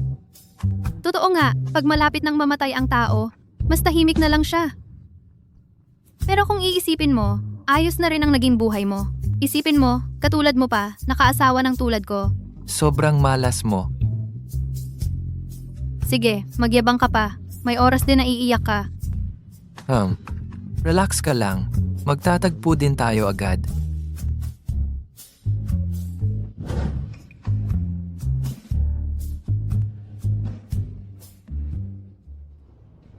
May mukha ka pang bumalik? Ano ba? Putang ina, may gana ka pang bumalik dito. Bakit? Anong problema? Ako pa tinatanong mo? Hindi mo ba alam kung ano ginawa mo? Hindi mo ba makita na may mali sa kontrata? Anong problema doon? Ang tanga mo ba? Napakalinaw na patibong yun. Hindi mo pa nakita. Yung dating dami, sagad na nga sa kaya ng kumpanya, dinagdagan mo pa ng 30%. Kung di nating maabot yung kwota, ibebenta man natin ang kumpanya, wala pa ring pambayad. Alam mo ba yon? Ibebenta man natin ang kumpanya, kulang pa ring pambayad. Gets mo yon? Siyempre napansin ko. Napansin mo? Humihingi ka pa ng bonus? Wala ka bang utak talaga? Nung nalaman ko ang problema, tinawagan na agad kita. Hindi ba ikaw pa nagsabi na kahit anong dagdag? Pirmahan ko na lang? Ano raw? Kailan mo ako tinawagan? Kagabi. Naka-off ang cellphone ko kagabi. Sa multo ka pala tumawag. Hindi pwede. Sigurado akong tinawagan kita. May recording pa nga ako. Gusto mo pakinggan? Sinabi mo mismo, kahit gaano kadami, pirmahan na lang. Ikaw na bahala makipag-negotiate sa kanila. Basta, kailangan makuha ang proyekto ng Kianshi Group. Walang pero, kailangan makuha. Ako. Wala ring kwenta kung magwala ka. Backup pa ang recording ko. Tsaka kahapon nag-loudspeaker ako. Marami ang nakarinig. Ako. Ano? Jiang Jong, anong ginagawa niyo diyan? Nag-aaral na ba kayo ngayon ng street dance? Buisit ka, bakit ka umiilag? Gusto mo siguro? Patayuin lang ako habang sinisipa mo? Bawal na akong umiwas? Anong problema? Inumin mo. Sige, tanungin kita. Ikaw ba talaga ang pumirma sa kontratang yan? Kung ganun, wala nang problema. Ngayon, mag-empake ka na at umalis. Tanggal ka na sa trabaho. Tanggalin ako? Dahilan? Dahil gusto kong tanggalin ka. Hindi pwede. High level ako sa kumpanya. Kung tatanggalin mo ako, kailangan may matinong dahilan. Dapat magpatawag ka ng board meeting at magbotohan. Dahilan mismo ang kontratang yan. Lin Feng, bilang matataas sa kumpanya, hindi mo inisip ang kapakanan ng kumpanya? Ikaw ang nagdesisyon lahat? Ngayon lugi tuloy kumpanya natin ang di na mababawi. Nagdesisyon ng board, unanimous, natanggalin ka na.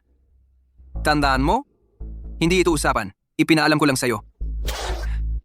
Hindi ako pumapayag. Anong magagawa mo kung di ka pumayag? Sige na, ayusin mo na gamit mo. Lumayas ka na. Yung kontrata, oo, ako, ang pumirma. Pero may 2 buwan pa bago i-deliver. Kung mag-adjust tayo sa loob ng 2 buwan, kayang-kaya pa rin matapos ang trabaho. At wala pa naman akong nadala na malaking pinsala sa kumpanya. Kapag tinanggal mo ako, makakaapekto yan sa production natin.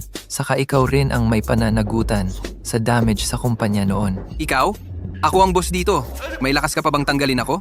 Rebelde ka ba, ha? Paano naman ako maglalakas loob? Nagpaliwanag lang ako ng totoo. Nakapirma na ang kontrata. Kahit tanggalin mo ako, wala nang epekto. Kapag hindi mo na-deliver, magkaganon din, bagsak pa rin ang kumpanya. Siya. Hindi mo na dapat pinoproblema yan ngayon. Imbis na magpakawalang kwenta, mas mabuting isipin mo na lang, paano nyo babayaran ang penalty ng kontrata kapag di na-deliver.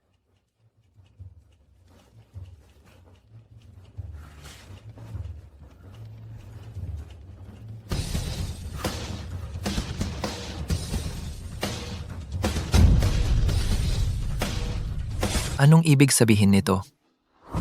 Hindi pa ako pumirma kahapon. Handa na pala agad ang notice mo para sa akin.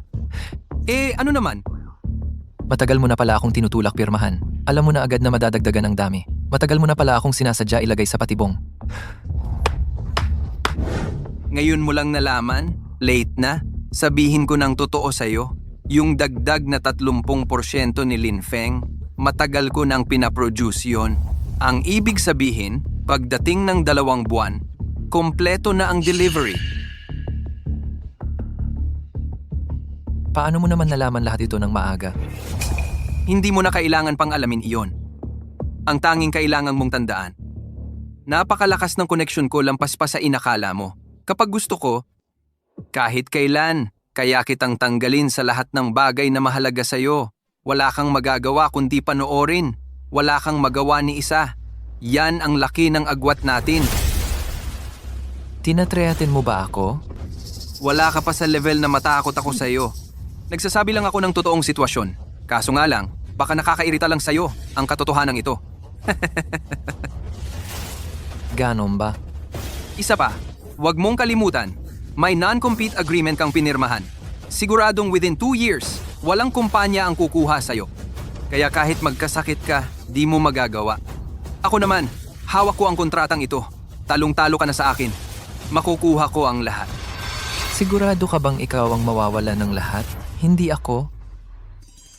Kung hindi ikaw, ako ba? Pagdating ng araw, hindi lang trabaho ang mawawala sa'yo, Patty. Sinangga, wala na akong pake. Mas maganda isipin mo muna ngayon. Anong plano mo kapag di mo na-deliver ang mga produkto? Linfeng? Hindi ko alam kung bakit ganyan ang mga naiisip mo. Pero wala na ring saysay yun. Wala na tayong pag-uusap pa mula ngayon. Bahala ka nang mag-isip ng gusto mo. Ngayon, mag-empake ka na at umalis dito.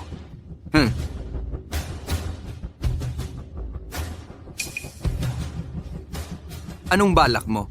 Kung tutuusin, tamang-tama na ang oras.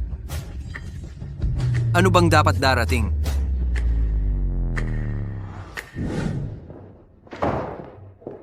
Hon, bakit ka nandito? Ikaw talagang gago ka.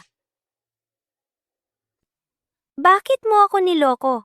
Anong nangyayari? Alam na ba niya ang tungkol sa amin ni Xiaoya? Imposible naman. Hon, anong nagawa ko? Nagkukunwari ka pa talaga. Alam na ni Chinyiran ang lahat. Alam na niya na ako ang nagbunyag ng sikreto ng pamilya sa'yo. Ngayon, inalis na ako sa trabaho ng Chin Group. Tinanggalan na rin ako ng karapatan maging tagapagmana ng Chin Group. Wala na akong natira kahit ano. Anong hon-hon? Paano niya nalaman iyon? May lakas ka pa talagang magtanong kung paano niya nalaman. Bukod sa ating dalawa, may iba pa bang nakakaalam nito? Kung hindi mo sinabi sa kanya, sino pa nga ba? Hon, hindi talaga ako nagsabi sa kanya. Anong mapapala ako kung sasabihin ko sa kanya? Akala mo ba hindi ko alam na puro diskarte ka? Simula pa lang, si Chin Yiran na talaga ang gusto mo. Hindi mo normal tingnan si Yiran. Hindi, On. Maganda lang talaga siya. Tumingin lang naman ako ng ilang beses. Yun lang. Wala pa akong kahit anong koneksyon sa kanya bukod dun. Si Xiao, ikaw ang asawa ko. Tayo ang magkasama sa hirap at ginhawa. Dapat maniwala ka sa akin. Hindi talaga ikaw? Wala talaga akong alam. Promise. Nalaman ko lang. Nung dumating ka. Di mo alam? Paano yung kontrata? Huwag mong sabihing wala ka ring alam doon. Hon, ano ba talaga nangyayari sa'yo? Anong kontrata? Ikaw pa nagtatanong? Hindi ba malinaw sa'yo sa sarili mo? Alam mo ba kung magkano na utang mo? Di ba 130% lang naman? Pucha, pinirmahan mo. 1,000%. 10 beses. Buo 10 beses ng volume ng delivery. Ano?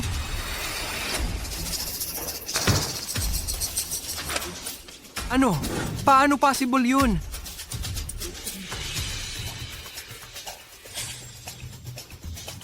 Ngayon, mag-isip ka na mabuti. Paano kung hindi mo ma-deliver yun sa dulo? Linfeng, ikaw may gawa nito, di ba? Boss Zhang, naguguluhan ka ata. Inutusan mo akong pumirma ng kontrata. Di ba sabi mo, gusto mo bigyan si Miss Chin Yiran ng welcome gift? Kaunting sincerity lang, di ba? Na parang respeto? Pwe, kung ano-ano sinasabi mo. Kailan ko sinabi yan? Zhang Tianyao, alam ko na ikaw yan. Hanggang ngayon, pinapa-inosente mo pa ako. Hindi, Hon. Wala kang dapat paniwalaan sa kanya. Kakapatalsi ko lang sa kanya sa trabaho. Naghihiganti lang siya ngayon. Wala talaga akong kaalam-alam sa lahat ng to. Hon, please. Wala talaga akong kinalaman dito. Kalokohan! Pinatanong ko na sa assistant mo tanghali pa lang. Sarili mong bibig nagsabi. may iba kang pakulo. Ayaw mo pa ring aminin hanggang ngayon? Anong sinabi ko? Hindi ko nga nasagot tawag mo. Subukan natin. Labas mo cellphone mo. Gusto kong makita ngayon kung sino talaga nagsisinungaling. Patay, nawala cellphone ko nung tumakas ako kanina tanghali. Ayan, patay na talaga. Nasaan na cellphone mo? Dahil ba takot kang makita ko? O may hindi ka nabura na tawag? O kaya may ibang sikreto ka pa? Hon, paano kung sabihin kung nawala talaga cellphone ko? Oo na, oo na. Hindi nawala nung una, hindi nawala nung huli. Bakit ngayon pa nagkataong nawala, no? Hon, alam ko, sobrang coincidental ng lahat. Pero totoo talaga na wala cellphone ko. Alam ko, sobrang coincidental ng lahat. Pero totoo talaga na wala cellphone ko. Ito na, cellphone ng assistant ko. Ikaw nang tumingin sa call records. Ayan, sabihin mo hindi pa ikaw. Oo, akin talaga itong cellphone. Pero hindi talaga ako sumagot niyan. Nawala nga din cellphone ko eh. Siyempre, yung nakapulot ng phone ko ang sumagot. Oo, parang sa baba nakapark. Palusot ka pa. Ikaw ba mismo naniniwala sa sabi mo? Hon, ako. Ay! Ikaw yan, Lin Feng! Ikaw ba talagang may gawa ng lahat ng to? Ikaw ba ang nanggugulo sa amin? Tama ka! Ako nga ang may gawa lahat ng to. Ako ang nag-edit ng kontrata. Lahat ng ito, ako nagpaplano. Hon, nakita mo? Inaamin na niya. Hindi nga ako may gawa niyan. Bakit? Bakit mo ginawa to? Wala naman kaming atraso sa'yo. Bakit mo kami sinira? Dapat tanungin mo yung katabi mo. Anong mga ginawa niya ng palihim sa'yo?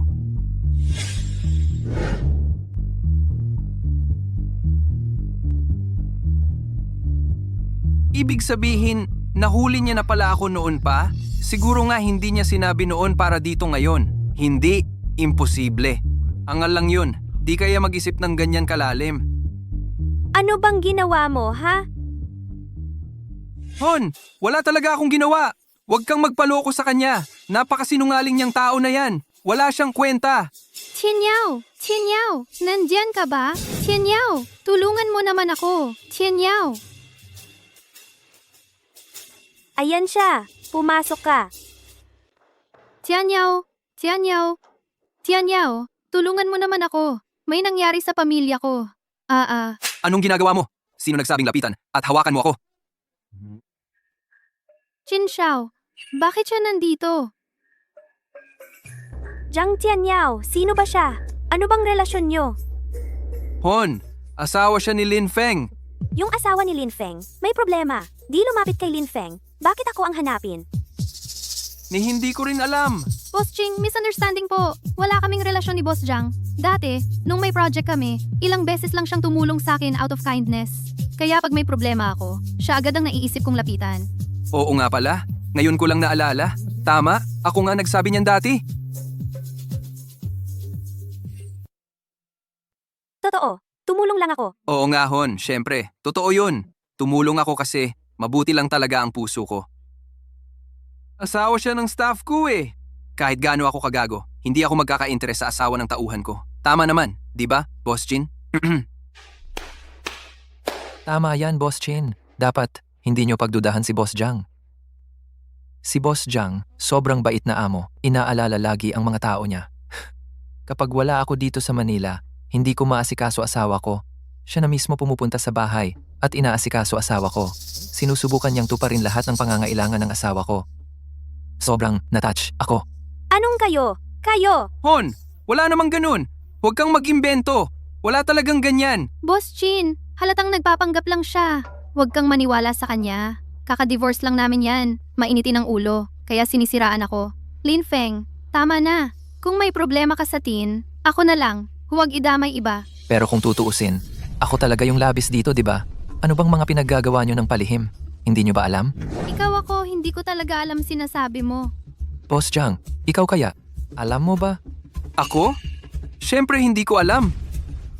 Napakabastos mo talagang tao. Wala kang sinabing totoo.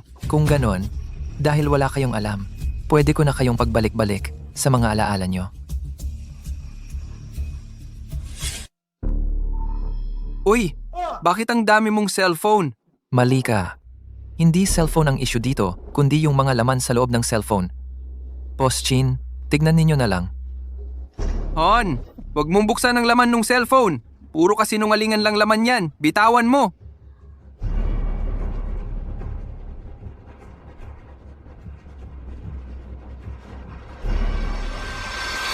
Grabe ka naman. Hindi ka ba mapakali?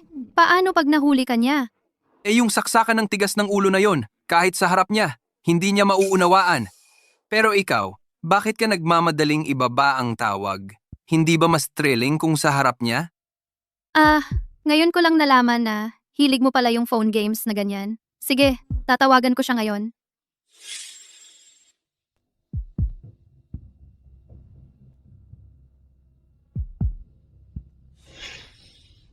So gusto mo pala itong damit na to? Isusuot ko para sa'yo ah. Baby, ito yung regalo ng asawa mo sa'yo. Sigurado ka ba na gusto mong makita akong suot ito? Ibinigay na niya ito sa akin. Siyempre, kanino ko gustong ipakita, yun ang paglalagyan ko. Actually, sa totoo lang, mas gusto ko pa rin yung ako mismo ang gumagawa. Haha. Ako mismo ang gumagawa.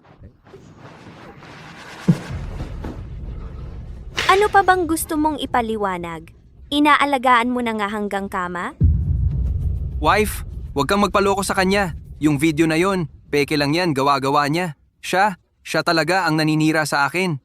Chinzong, sa tingin mo ba may lalaki na gagawin pang biro yung sarili niyang asawa niloko niya?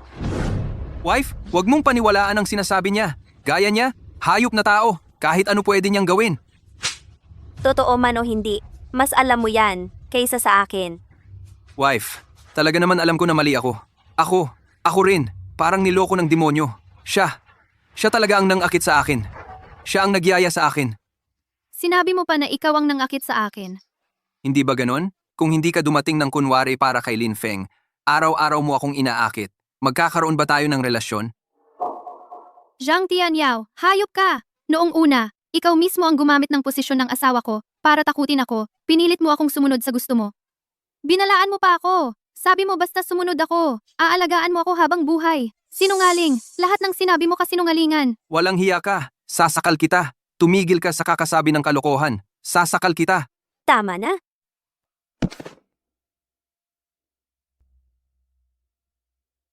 Tama na. Wife? Alam ko talaga na mali ako. Nagmamakawa akong bigyan mo pa ulit ako ng isa pang pagkakataon, pwede ba? Alam ko talaga na mali ako. Madaling magbago ang kapalaran, pero mahirap baguhin ang ugali.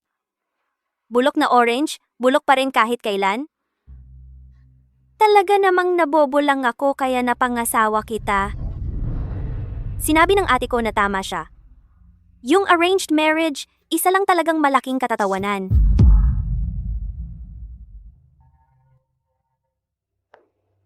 Wife?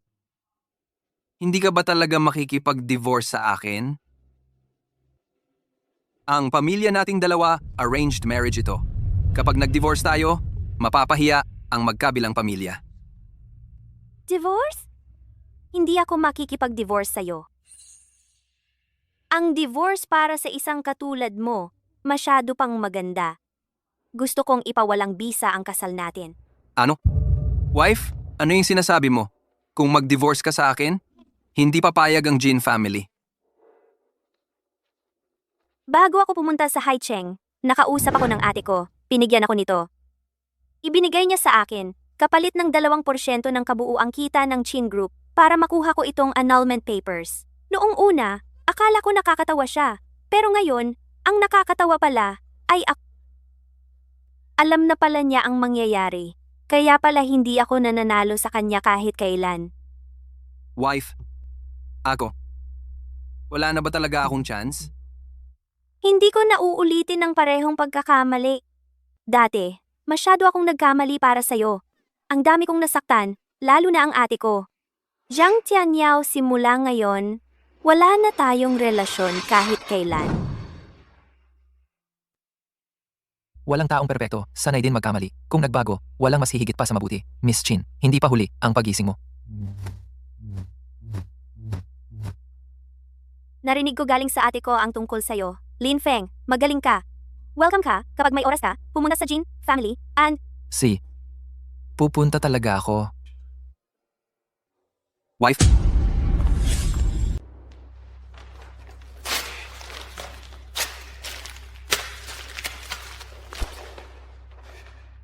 Zhang Zong, anong pakiramdam mo ngayon? Walang hiya ka. Kailan ka ba nagsimulang malaman lahat ng ito? At kailan mo planong gawin ito? Hindi yan ang dapat mong iniisip ngayon. Ang isipin mo kung anong gagawin mo mamaya. At hindi mo ba akala na dito lang magtatapos ang paghihiganti ko? Hahaha. Ano pa nga bang meron ako? Yung babae, iniwan na ako. Sa pamilya, naging inutil na lang ako. Pinabagsak mo pa ang kumpanya ko. Ano pa nga bang meron ako ngayon? Ha? Ano pa nga bang meron ako para harapin mo pa ako ngayon? Zhang Zong, madalas ka talagang nakakalimot. Yung tungkol kay Xiao Liu, nakalimutan mo na ba? Ganun pala. Sabi ko nga, kahapon, nang nakita kita ng saglit, parang ibang tao ka na. Ngayon iniisip ko, lumabas pala nung pinag-usapan si Xiao Liu. Oo nga. Hindi ba aksidente ang pagkamatay ni Xiao Liu? Tama, hindi talaga aksidente ang pagkamatay ni Xiao Liu. Gusto mo bang malaman kung paano siya namatay? Gusto mo bang malaman?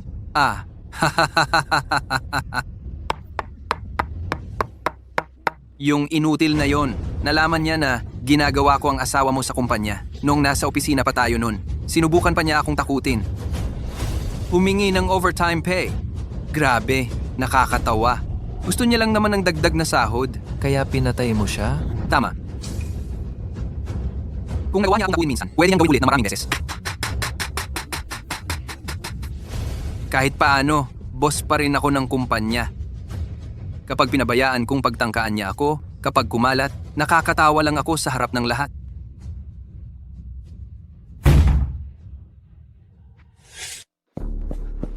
Sino kayo? Anong ginagawa niyo? Ikaw! Ikaw! Ikaw! Ikaw! Zhang Tianyao, may kaso ka ng intentional na pagpatay. May approval na para arestuhin ka. Makipag-cooperate ka. Lin Feng, pinagtripan mo ako. Tumahimik ka. Ginawa ng nanay ni Xiao Liu ng drug test kay Xiao Liu. Talagang dapat kang mahuli. Pinapasok na si Zhang Tianyao. Ayos lang. Pagsisisi siya at pagbabago ng buhay. Lin Feng, walang mangyayari sa akin. May tao ako sa Zhang family sa Jingdu. Lin Feng. Pumunta ka rito para hanapin si Zhang Tianyao. May nangyari ba? Lin Feng, ang tindi ng puso mo. Grabe ka. Anong klaseng salita yan? Anong ginawa ko sa'yo? Kakauwi ko lang sa bahay. Biglang dumating ang isang grupo ng tao. May hawak na mga papeles mula sa bangko. Pinalayas kami ng nanay ko, pati kotse. Kinuha pa nila. Ikaw ang may gawa niyan. Matagal mo nang isinangla ang bahay at kotse. Sinadya mong ibigay sa akin ang mga bagay na yon. Hindi ko naisip na ang bilis ng galaw nila. Paano ka nagawa maging ganito kasama? Mag-asawa naman tayo kahit papaano. Bakit mo ako ginanito? Alam mo ba kung gaano karaming utang ang dala ko ngayon? Mag-asawa naman tayo kahit papaano. Nung may ginagawa ka kasama si Zhang Tianyao, naisip mo ba na mag-asawa tayo? Ikaw at ang nanay mo, nagkaisa pa kayo? Pinilit niyong palabasin akong walang-wala. Naisip mo ba ang pagiging mag-asawa natin? Babae ako. Nagpaplano lang naman ako para sa sarili kong kapakanan. May mali ba doon? Gusto ko lang naman siguraduhin na may seguridad ang buhay ko. Mali na agad ang ganyang iniisip mo. Wala akong mali. Lahat ng ito dahil sa iyo. Akala mo ba gusto ko makisangkot kay Zhang Tianyao? Ginamit niyang panakot ang trabaho mo sa akin. Pililit niya akong sumunod sa kanya. Ako talaga yon. Ako ang pinaka-nasaktan sa lahat. Ngayon kaya mo pa ring magsabi ng ganitong salita. Gusto mo bang ipakita ko ulit sa'yo yung CCTV recording? Para makita mo? Wisit ka. Kasalanan mo, hindi ka marunong kumilala ng tao. Pareho pa nahanap mo, puro walang kwenta. Kung may konsensya si Lin Feng, Dapat ibigay mo lahat ng perang nakuha sa sanglaan sa akin. Ibinigay ko na ang bahay at kotse sa'yo. Ngayon, lumalapit ka pa sa akin para humingi ng pera? Ikaw naman, babae ka, puro gusto mo, lahat ng bagay gusto mo pa rin, gahaman ka talaga. Nakikiusap ako sa'yo. Lin Feng, nakikiusap ako. Ibigay mo naman sa akin ang perang nakuha mo sa sanglaan. Pwede ba? Pinapangako ko. Lahat ng gusto mong ipagawa sa akin, gagawin ko. Talagang aalagaan kita ng mabuti. Pag umalis ka, aalagaan ko pa rin ang nanay mo. Nakikiusap ako. Please, ibigay mo sa akin ang perang yon. Pwede ba? Hindi ko talaga kayang bayaran lahat ng utang na yon. Hindi mo kailangang bayaran ang perang yon. Anong ibig mong sabihin? Anong ibig sabihin ng hindi ko kailangan bayaran? Ibig sabihin, literal. At hindi ko rin kailangan ng tulong mo o pag-aalaga. Susunod, ako na mag-aalaga sa nanay ko. Hindi mo na kailangan mag-alala pa diyan. Anong bang sinasabi mong kalokohan? Nakalimutan mo na ba na may cancer ka? Nakalimutan mo na rin ba nung araw ng divorce natin? Anong sinabi ko sa'yo?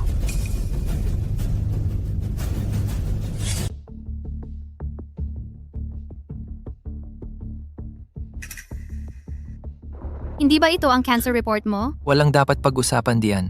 Matagal ko nang nabasa yan. Pwede mo bang tingnan kung kaninong pangalan ang nakasulat diyan?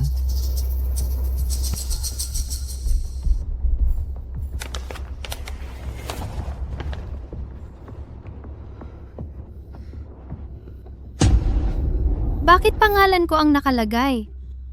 Hindi ito totoo, no? Sabihin mo sa akin, hindi ito totoo, di ba? Totoo yan. Hindi pwede. Imposible, imposible. Paano mangyayari yun? Hindi totoong report ito. Hindi naman ako nagpa-check up. Paano magiging totoo? Niloko mo lang ako. 5 araw na ang lumipas. Mali. 6 na araw na pala. Kasama mo si Jiang Tianyao. Nagpa-check up kayo para sa pagbubuntis. Hahaha. Kaya pala, lahat ng ginawa mo ngayong umaga, puro drama lang. Oo nga. Nakalimutan mo na ba? Noong sinabi mo sa akin dati, kapag nagka-cancer ka, divorce mo ako agad. Ayaw mong makaabala sa akin. Ibibigay mo lahat ng pera sa akin para mabuhay akong maayos. Kaya lahat ng ito, regalo mo sa akin. Hindi pa. Hindi pa yan regalo. Ito ang totoong regalo. Tingnan mo. Congratulations, buntis ka.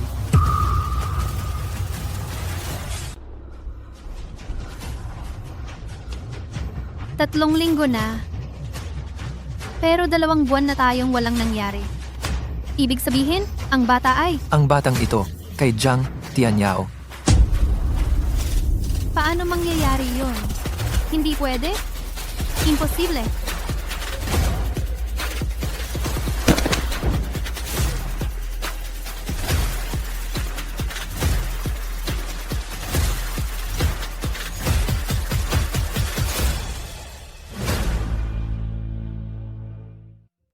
Tita, dinala ko na rito ang bayad para kay Xiaoliu. Ang password yan ay birthday niya. Ingatan mo ha. Salamat po. Talagang salamat po. Wala pong anuman. Karapat-dapat lang ito kay Xiaoliu. Oo nga pala. Nahanap ko na ang kidney donor para sa inyo. Sa susunod na buwan, darating ang espesyalista mula sa Jingdu para gawin ang operasyon. Sobrang swerte ni Xiaoliu na may kaibigan siyang katulad mo. Ay oo nga pala. Kamusta na ang kaso mo? Nakakatulong ba ako sa'yo? Dahil sa mga ebidensyang binigay mo, ang pumatay kay Xiaoliu makakatanggap ng tamang parusa.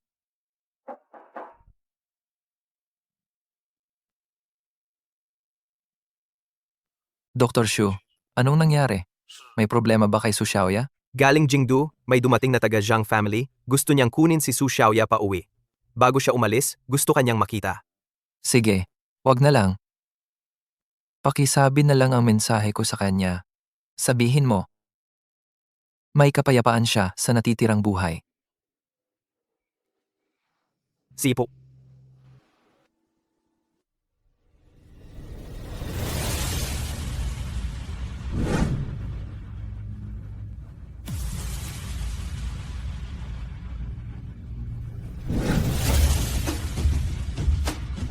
Boss Lin, dumating si Chinzong ng Chin Group.